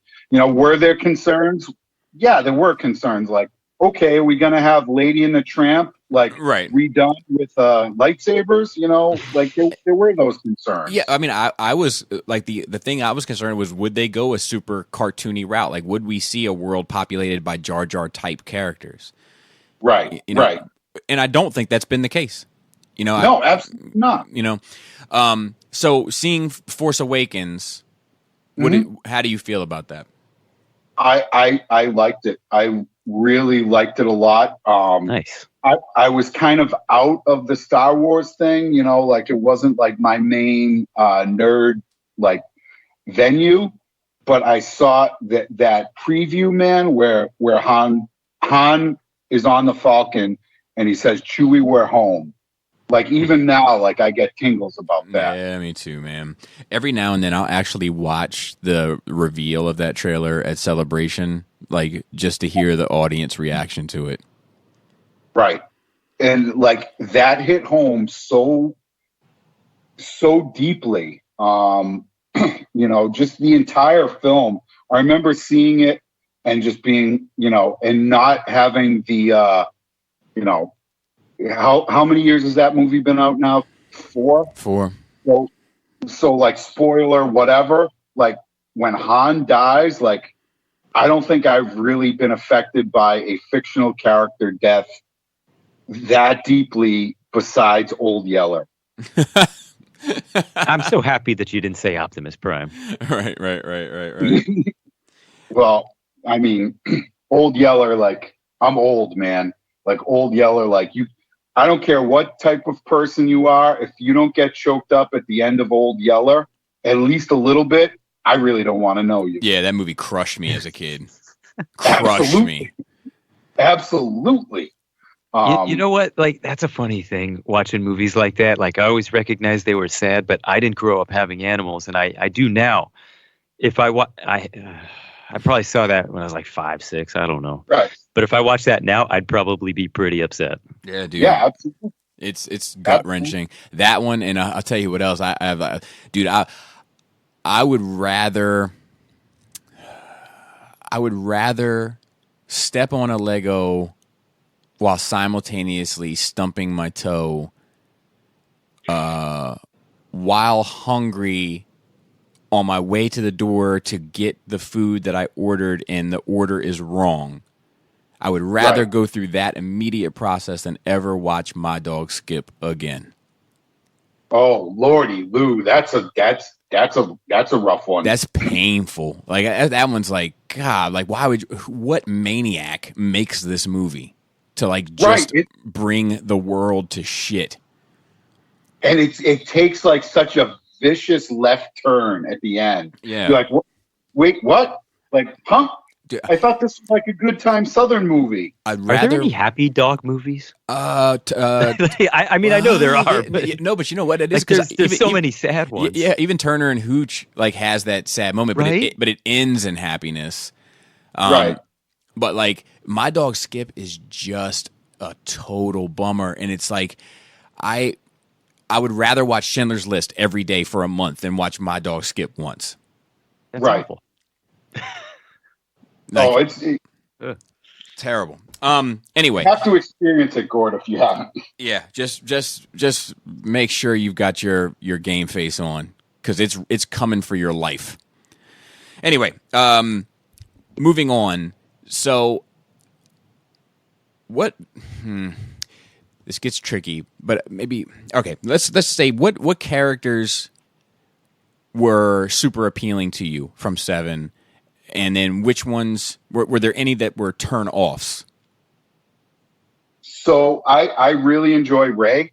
Me too. I like the mystery. I want that mystery to stay intact.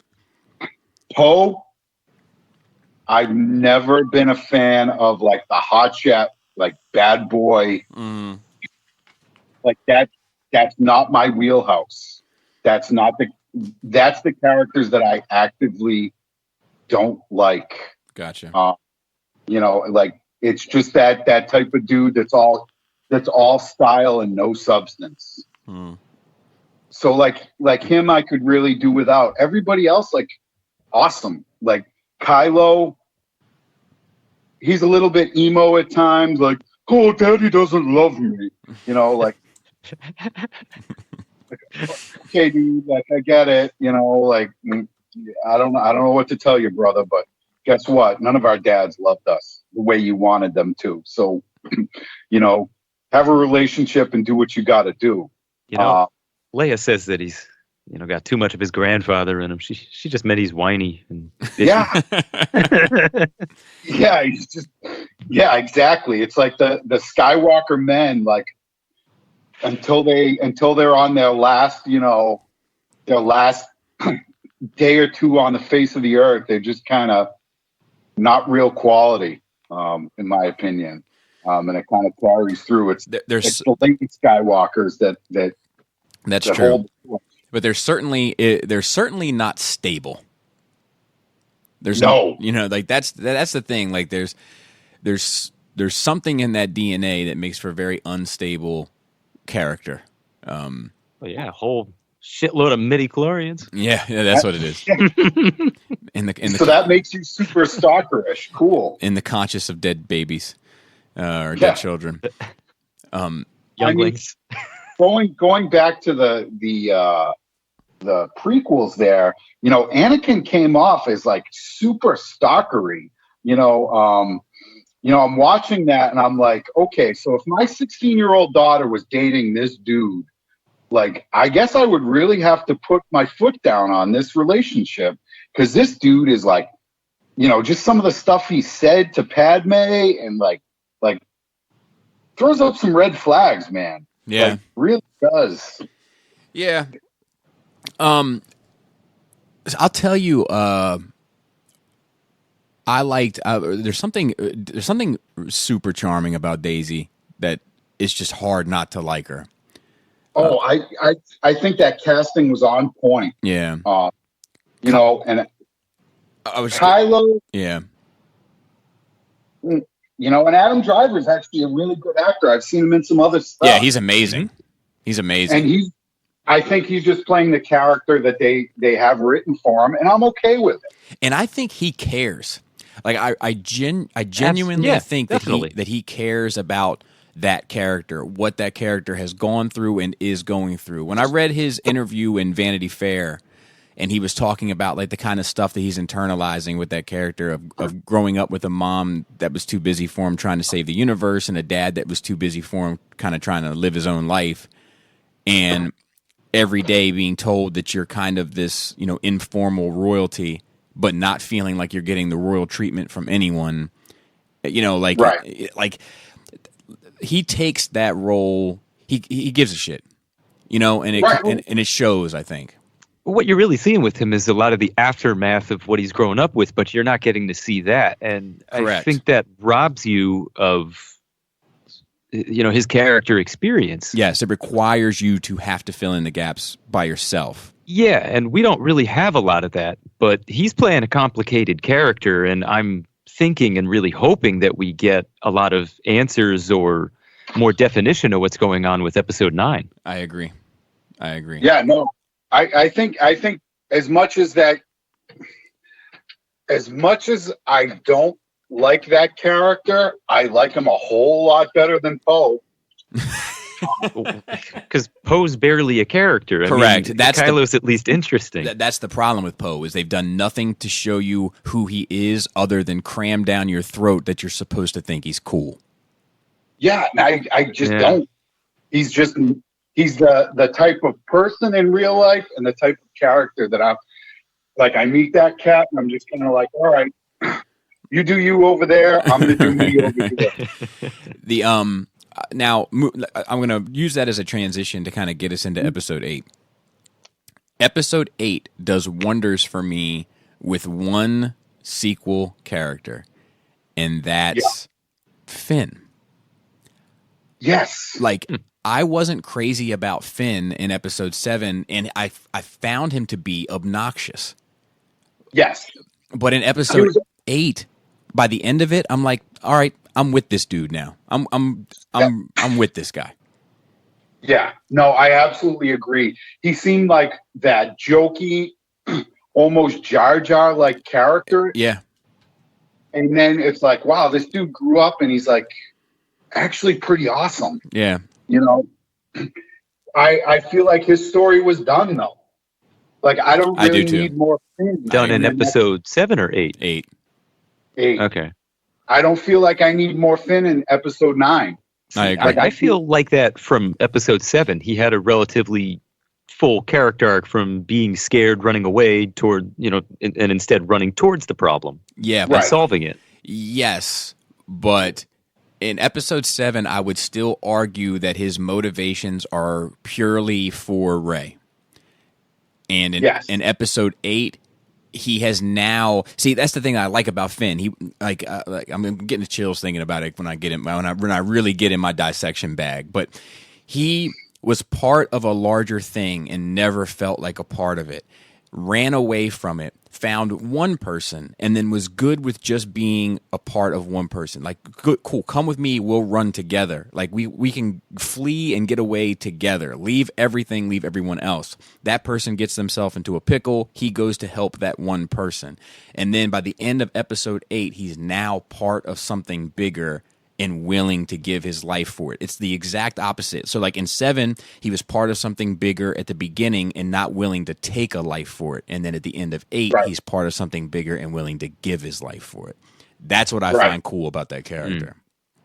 Yeah, and I think his development was like when I saw, Force Awakens, I was like, I don't know about this guy. Yeah. And there was definitely, by the end of it, I was like, okay, cool. Like he's legit. But at some point, from Last Jedi or whatever, it like his character like told a complete story, and like you said, Bobby, it's like I'm down with this guy. Yeah, I like him a lot, and I know that Rose catches a fair amount of shit, and she's not my favorite character in the sense that she doesn't have that badassery, right? But in a way, I find her endearing, kind of in the way that I find 3PO endearing. Like she's not a badass, but that line that she has, like that this is how we win, by saving the things we love, not destroying the things we hate, like that. That all works for me. It works for me on a number of levels, and so I have a soft spot for her. But I think people are turned off to her for a number of reasons. Some of them fair, and some of them not fair. But I think that largely people are turned off to her because it's a story about Italian food, and she happens to be Moroccan. You know what I mean? Like, it's like, I came here for these specific ingredients, and this is an ingredient I'm not used to seeing. And I don't mean that in any sort of stupid way, like a race way or a sex way. I mean that in a character archetype way. Right. Absolutely. I didn't have, like, I watched that movie, and she was like, I was like, okay, she's cool. Like, she's this character that isn't super self-confident, and, but she's got a set of morals. And I was okay with, like, as I'm watching it, I'm like, okay, like, I don't have a problem with her either way. She's a good enough character. Like, she does what she needs to do. And then all that hate came out, and I was like, really? Like, it just didn't make any, I didn't understand where the hate came from. Well, I think she's kind of like, so you're 5 years old and you go outside and everybody kind of brings their toys outside and you're like, okay, cool. He's got Finn. Okay, cool. He's got Poe. All right, that's cool. He's got Kylo and Rey, spoiled brat. And then okay, she brought Rose out, and then I have a couple of stormtroopers and whatever. And like everybody's picking their characters they're going to play with, and you're the one that gets left with Rose. It's like, well, shit. Because she's not a fun character to play. And I think as adults, we kind of look at these movies in the same way, where it's like, man, I don't want to spend a whole lot of time with this character because I want the character that's kind of quick to draw, quick to get the job done, say a couple flashy lines. And don't get me wrong, I enjoy that character as well, that type of character. But and I enjoy that character more than I enjoy a character like Rose. But I see what she brings to the table for that story. As little as it may be, I see what it is. But what did you think about Last Jedi? What did you think about it? For the most part, I liked it. For the most part, there was one glaring thing that bothered me that I still haven't reconciled. Talk to me. So we're down to our dick and our diamonds, right? The fleet is being chased. You have this maneuver that you could do at any point in time, but meanwhile, you let your already limited resources just kind of ebb away. Now, if it was me, I'm Laura Dern. As scary as that is, I got a giant beard and I'm Laura Dern, right? The first ship that's almost out of fuel, I'm like, all right, this is what we're going to do. We're going to do this maneuver, and then we're out. I can't reconcile the fact that they just let it drag on, and she had this card in her back pocket. See, for me, it's like, I think because I think the goal was to always get away, for everybody to get away. Right. So it was kind of like, okay, we're not going to get away now. So now we have to resort to this plan. Right. I don't know. I just feel like they could have done it and gotten away.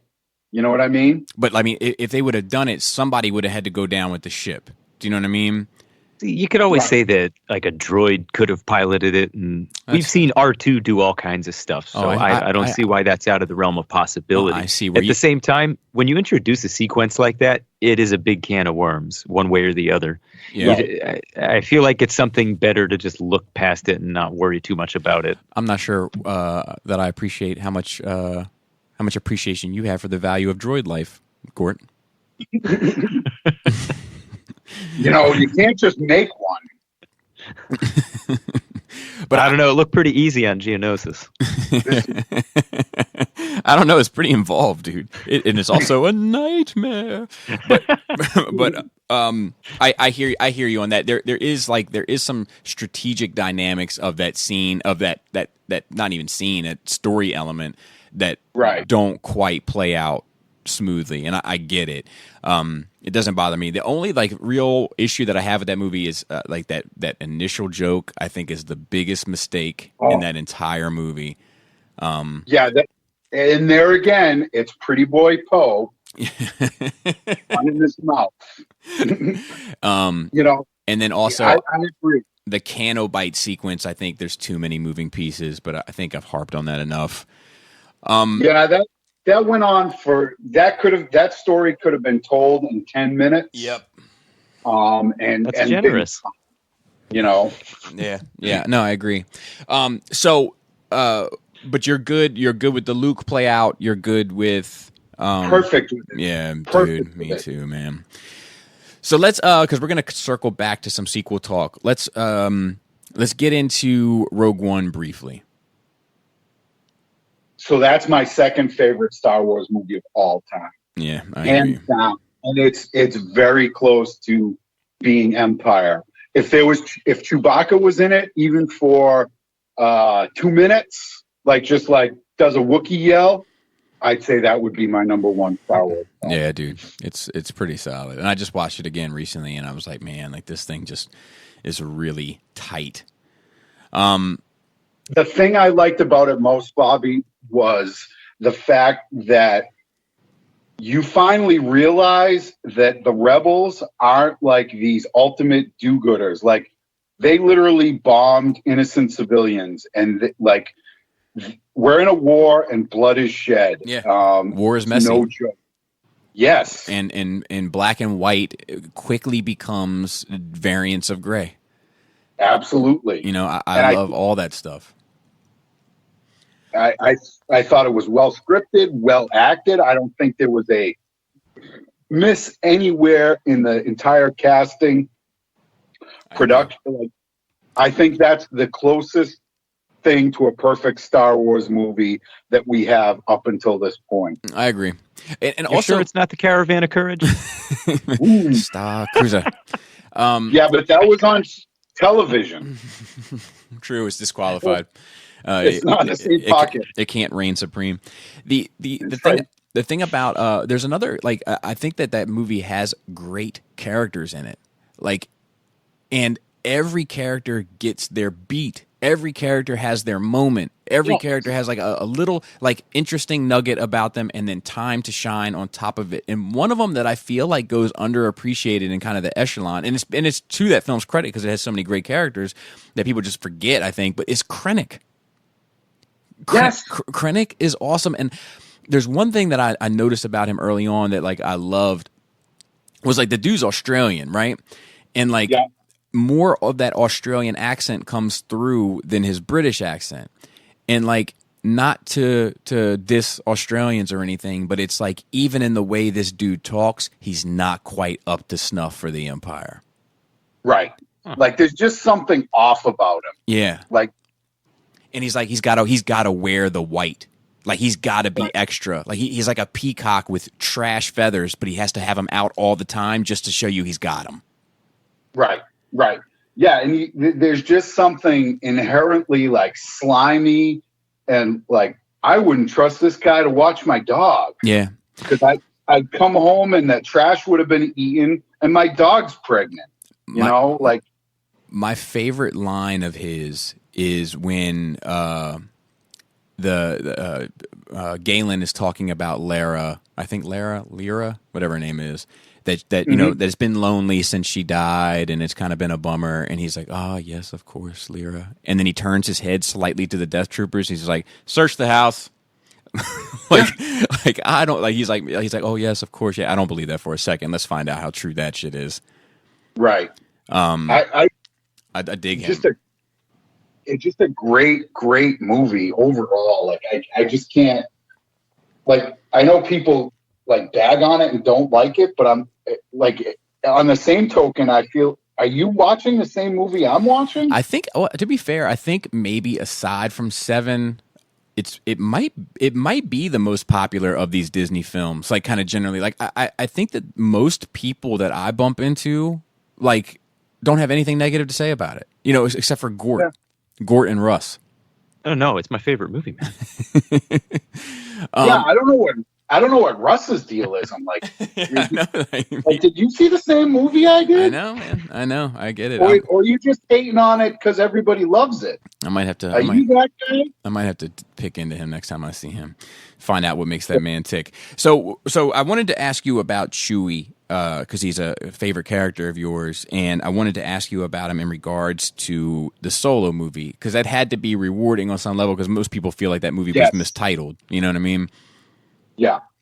I got to see Chewbacca rip somebody's arms off. Yes. Right. And a lot of people hated Solo. There were problems with it. Overall, I thought it was great. Love it. Yeah, I think most people enjoy that one too, man. To be honest, I think that it's 8. 8 is the one that people really hate, and then some of that stuff kind of spills into other places. But yeah, you know, like people paint the Disney films with a broad brush, but I feel like the reaction to 7 was majority positive. The reaction to Rogue One was majority positive. The reaction to Solo was mostly positive. But a lot of the hate that spilled into Solo was the same bullshit left over from Last Jedi with Soilo and all that trash. Like that, right. You know what I mean? But most people I know that had anything negative to say hadn't even seen the movie. Right. They were scared to see it. Right. And Solo is not my favorite, like by any stretch of the imagination. And no, I go up and down with it. Like the first time I watched it, I didn't care for it. Second time I watched it, I liked it a lot. And then I just watched it recently, and I was like, actually, I don't care for this a whole lot. But there's a lot of bad dialogue in that movie. There's a lot of like joke, like, you know, you guys hit I'm a driver. I am a flyer. Like, come on. But Chewie is fantastic. But what I wanted to ask you was, how do you feel about the kind of, not that they're black and white, but the suggested differences in canon, you know, or what you would have perceived as canon prior to see it, you know, maybe stuff with the life debt or stuff with Han helping him free his family, and it doesn't really end up kind of becoming that. How does all of that sit with you as a Chewie fan? So it happened on film, and that's technically the canon. The one thing I wish they could have really imparted more in Solo is, like, why does Chewie feel this obligation to Han? Right. You know, yeah, you freed him, but you're also in the mix too. So it wasn't like you did it and you didn't have anything to gain by helping Chewie out. Correct. It wasn't selfless. It really wasn't. It really wasn't. Like, it would have been another thing if Han was like an Imperial officer and was like, all right, like, I'm going to get this. I'm going to get, you know, Chewbacca out of jail for whatever. Right. Like they're not treating him right. Let's help him out. Right. Exactly. It was like, you're in the shits. I'm in the shits. Okay. Let's help each other out. Right. It was a little disappointing. Like, I don't feel like that bond that you know carries through the movies was really fulfilled. Yeah. I feel like I can dig that. It was kind of left. It was there, but it wasn't the level that I really wanted it to be. Right. Maybe that's my own personal nonsense, you know. Yeah. No. I get it. All right, so to close this out for the remaining time that we have, you wanted to discuss the sequels and the kind of controversial elements and whether they even be real or not, but the kind of the girl power element. Right. So having just watched the prequels and the originals, in the last week, the women in 90% of all situations in those earlier films are the ones who are capable. This idea that, they're giving women too much, blah, blah, blah, and they're taking over and all this bullshit, which it is bullshit. Those were in the originals. Right. If you watch A New Hope, Leia is the one who gets them out of that, jam. She's like, all right, we're pinned down here. Okay, I'm going to blast a hole in this door and we're going down the trash chute. Yep. And she gets them out of there. Padme, same thing. She's the one who's quick to pull a gun. Yep.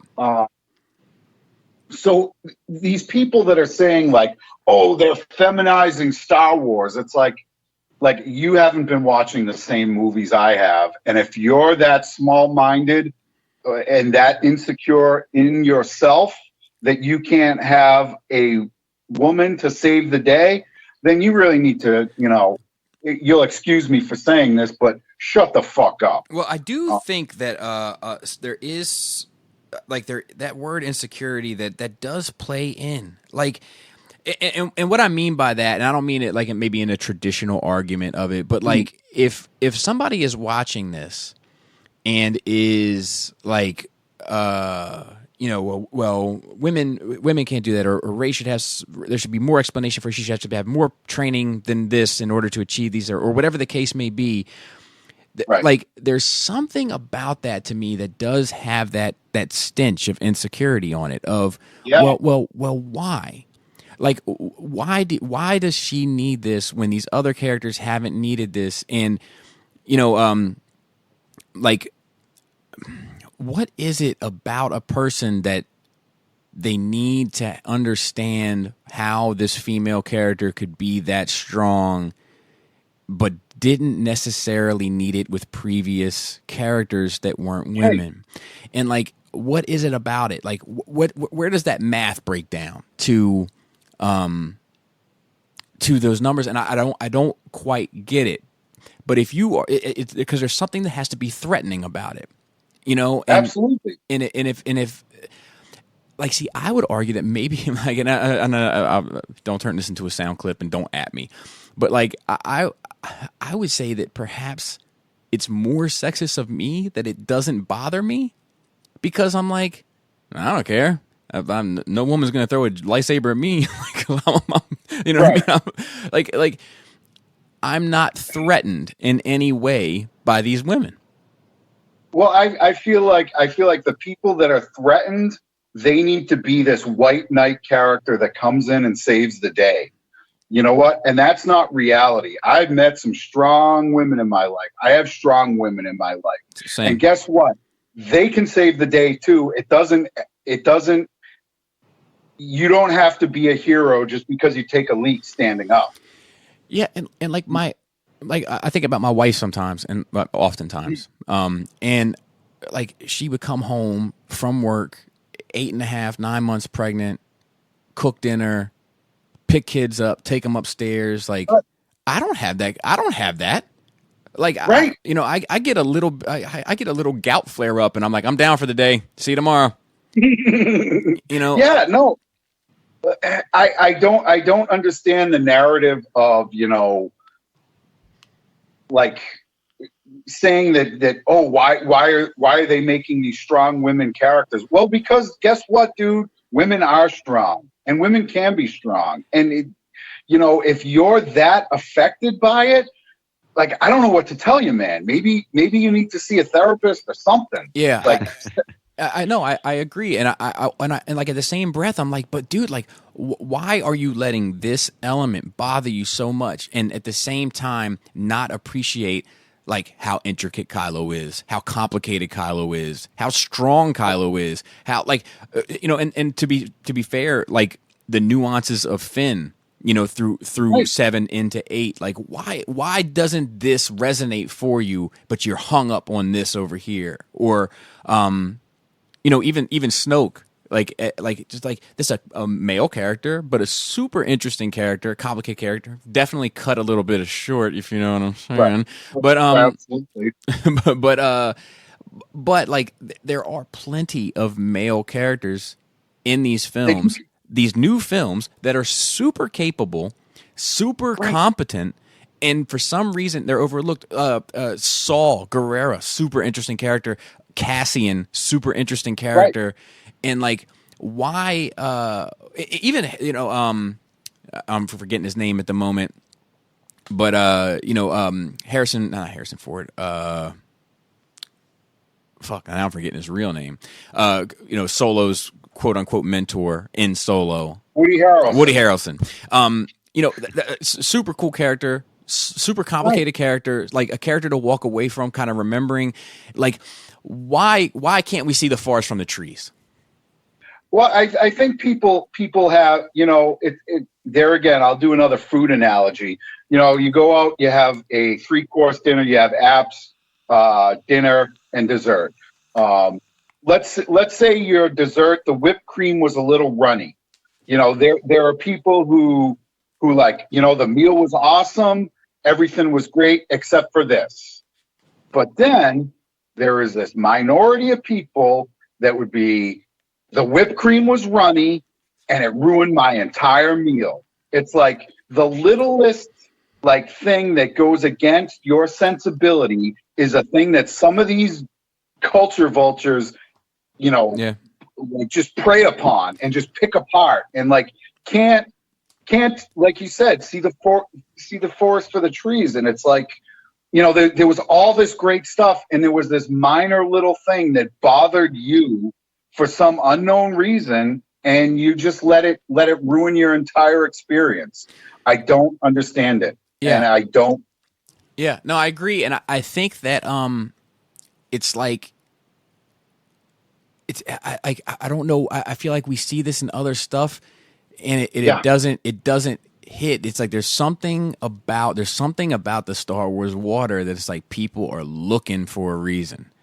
And I'm not sure I totally get why. Like the whole A-Force thing in Endgame. Doesn't get the same. There's a little bit of it. There's a little bit of it out there if you look hard enough, but it doesn't get the same reaction. The whole, Captain Marvel saves the day in that film, right? And like it doesn't get the same energy, and I'm like, I don't understand the inconsistency there. Why do we accept this, and not accept this? Right. And I'm thinking maybe because it's a ratio thing, there's so many male characters, and strong male characters, strong female characters, but there's so many that like the odds are, I don't know. I like this is me trying to make sense of it. I don't have the answer, but neither do I. I often wonder if it's the fan base. I feel like there are a lot more female fans of Star Wars, if that makes sense, that kind of grew up with it, that have been fans for a while. And like, I just feel like the level of neckbeard of Star Wars fans, like, for the most part, I would say that most Star Wars fans are 100% legit. I'd be happy to have a cup of coffee with them. If I still smoked, smoke a butt with them and talk about Star Wars. But I feel like the bad Star Wars fans are so, like, it's just such a level of hatred and, this is my thing and I don't want anything to intrude on my thing. That it kind of breeds this like uber neckbeard level of like, just like the stuff where the actress who played Rose was getting like death threats on Instagram or on whatever. There's Instagram accounts that I follow that are Star Wars centric or Star Wars news, And whenever they post anything about some stuff that comes out about episode 8, like behind the scenes stuff or stuff that Rian Johnson's working on for future Star Wars, they'll turn the comments off on all those posts just because they don't want to be bothered with it. It is like yeah, and like there's a that term vocal minority. I think that the people that are that do get upset about that, and I understand why. And let me try to break this down. This is one of those things numbers wise that I do get. So I think that there's probably in the age group of 35 to 45, the majority of people don't like it. But they are only exposing themselves to that demographic. And therefore, they feel as though they're justified and they feel as though they are the kind of popular opinion. But if you go to Celebration and you see how many children love these new Star Wars films, my children love these new Star Wars films. I see kids at the bus stop with Star Wars shirts on. The kid I interviewed, and I ended up losing the interview, which is a super bummer. But I interviewed him. He lives in my neighborhood, and he gets picked on. He gets picked on at school, and he had to fight this kid at school, and he got suspended. It's a whole thing. But he was picked on for months and months and months and months and months. I mean, kids throwing his books in the trash, terrible shit. And he finally, I know that life. Right, and he finally punched this one dude in the face, and he hasn't had a problem since. But I always see him like in a Chewbacca sweatshirt or like, the sweatshirt where it looks like it's actually Chewbacca, like in the bandolier goes across it and everything. And that's my man there.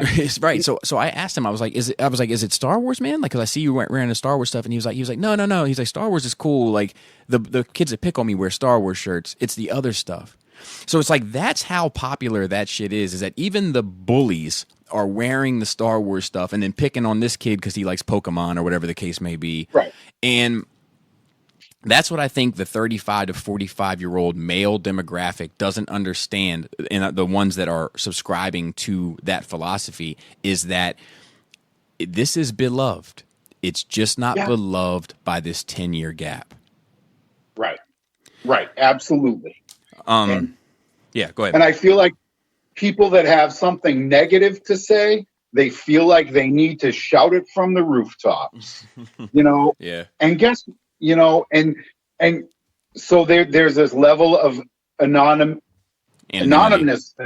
Yeah. That, I can say whatever I want and there's no consequences. Yeah. I take a very hard line. I don't post anything online that I would not say to your face. Yeah. If I don't have the stones to say it to your face, I'm not going to say it online. And I'm also, if there's something that I particularly don't like or agree with, and I'm scrolling through my Facebook feed or whatever, guess what I do? I scroll on by because I ain't got time for that. I really don't. Yeah, I get in, and we got to wrap this up, but like I had a conversation with a friend of mine, a guy who I consider a friend anyway, this guy Todd, and he didn't like being called the vocal minority. He doesn't like 8. He thinks it's all SJW stuff, and he was like, look around on YouTube and tell me if I'm the vocal minority. And I was like, well, see, that is my argument. My counter argument to that is like, okay, dude, well then now find me somebody on YouTube under 30 that feels the same way. Right. And, it's just this one particular generation, and I think that a lot of times it's like this stuff goes on, right? And because there is like with social justice or whatever you want to call it, there is the pendulum can swing too far. Absolutely. Where there's something going on actually in near where I live where I don't want to get too much into it, but it's a political thing, and it's edgy, but it's like a certain line of questioning that cops are asking, and it's not a violation of anyone's rights. It's just a line of questioning, and from those questions, they have removed 1,600 convicted violent criminals from the area. Right. And there are people that are like, well, you're violating this. And it's like, well, I'm not violating anything constitutionally. But like, so that might be an extreme of the quote unquote social justice, whatever. And I think that sometimes that stuff comes out in the ether. A time where Dave Chappelle can't make a joke and we all can't look around and laugh with each other about these jokes where, 10, 15 years ago, he would joke about black people, white people, gay people, straight people, pedophiles. Right. And we would all sit together and laugh at each other and laugh with one another. And that era is so far gone that I think that people can be so hypersensitive that people try to balance the scales, but they try to balance them by standing so heavy on the equal and opposite side, where if more of us just planted our feet in the middle, maybe we could balance it out that way. Yeah, no, exactly. And I get a good friend of mine called me a transphobe because I was like, you know what? I'm not super comfortable with a trans woman competing against my 16-year-old daughter in a combat sport. Right. Right. No, I get it. I get it. Like, there's, the thing is like we're going through these changes as a culture, as a society, and we have to work through it to find out what the best scenario is for all. And there's going to be growing pains during that process. But if we can't have the dialogue, if we can't question things, if we can't come up with reasonable what are you supposed to do in marriage that I'm not very good at? Compromise. If we can't come up with reasonable compromise, then we're never going to move forward. We're always going to be stuck in this kind of stalemate. Right. Right. You have. I think the biggest problem with all the SJW stuff and all of that is not having the confidence in your own specific side of the argument to be able to listen to somebody who's coming from a totally different place and saying and unpacking what they have to say and listening to them with an open mind and not being that person that's just waiting to talk, to actually being able to take that information in, process it, and be able to retort and say, okay, well, I agree with it because of X, Y, and Z, or I disagree with that statement because of X, Y, and Z. We're so quick to paint to other everybody. Well, they're a Republican, or they're a Democrat, or they're an SJW, or they're alt-right, or they're blah, blah, blah, blah, blah. Right. And there are lines, if somebody's straight up, like literally got the swastika tattooed over their chest, like, I got no time for you, homie. Sure. Like, you can go fuck yourself with all that. But I think we need to be able to listen to people's, gripes and say, okay, well, I see where you're coming from, but this is really what they were saying with that. And I think it comes down to, Star Wars too, where it's, what didn't you like about this? Well, I didn't like this, this, and this. It's like, okay, well, you do realize that these female characters throughout the entire history of Star Wars have all been super capable. So this isn't a new thing. So if you're upset about that, then I don't know what you're doing even watching the films to begin with, Right. And I also think that, like, two things that, like, it's okay, like, sometimes, like, once again, that equal and opposite reaction being so strong, like, it's okay to be like, look, like, I'm not crazy about Holdo as a character. I think she's fine. She doesn't bother me. I don't hate her or hate her character, and I think that the movie would probably be better off had they put Admiral Akbar in that spot. Right. But if you hate that character, but I'm like, okay, if I put Admiral Akbar in that spot and he says those same words, do you hate that character? Then you don't, then there's an issue. But if you put Akbar in that spot and you still hate what that character does and the decisions they make, then okay, cool. Now we can have a real dialogue about it. Right.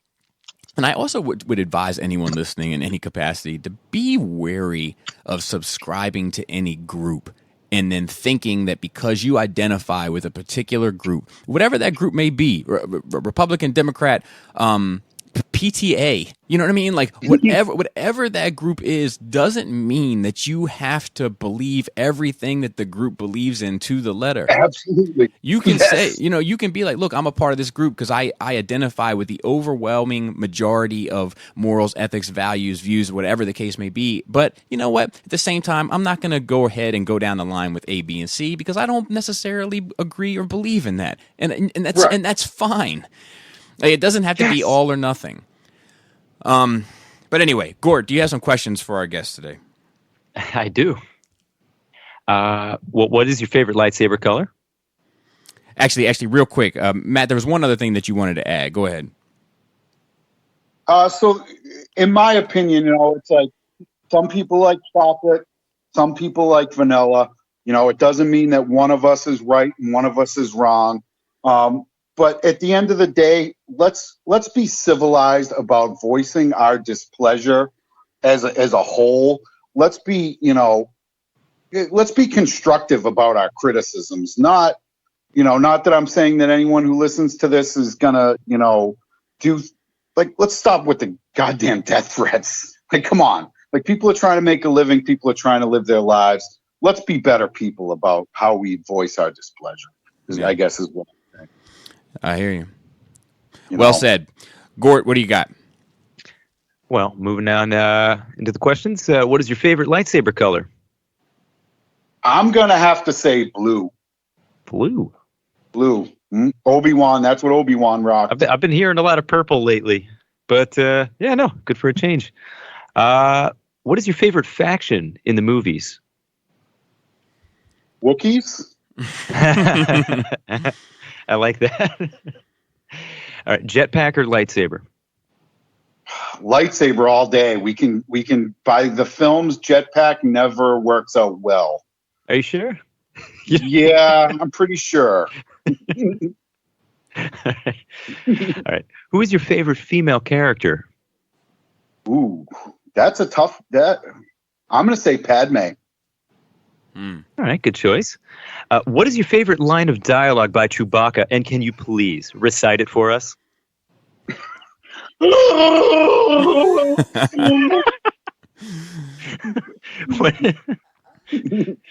What's the best gizmo in R2-D2's arsenal?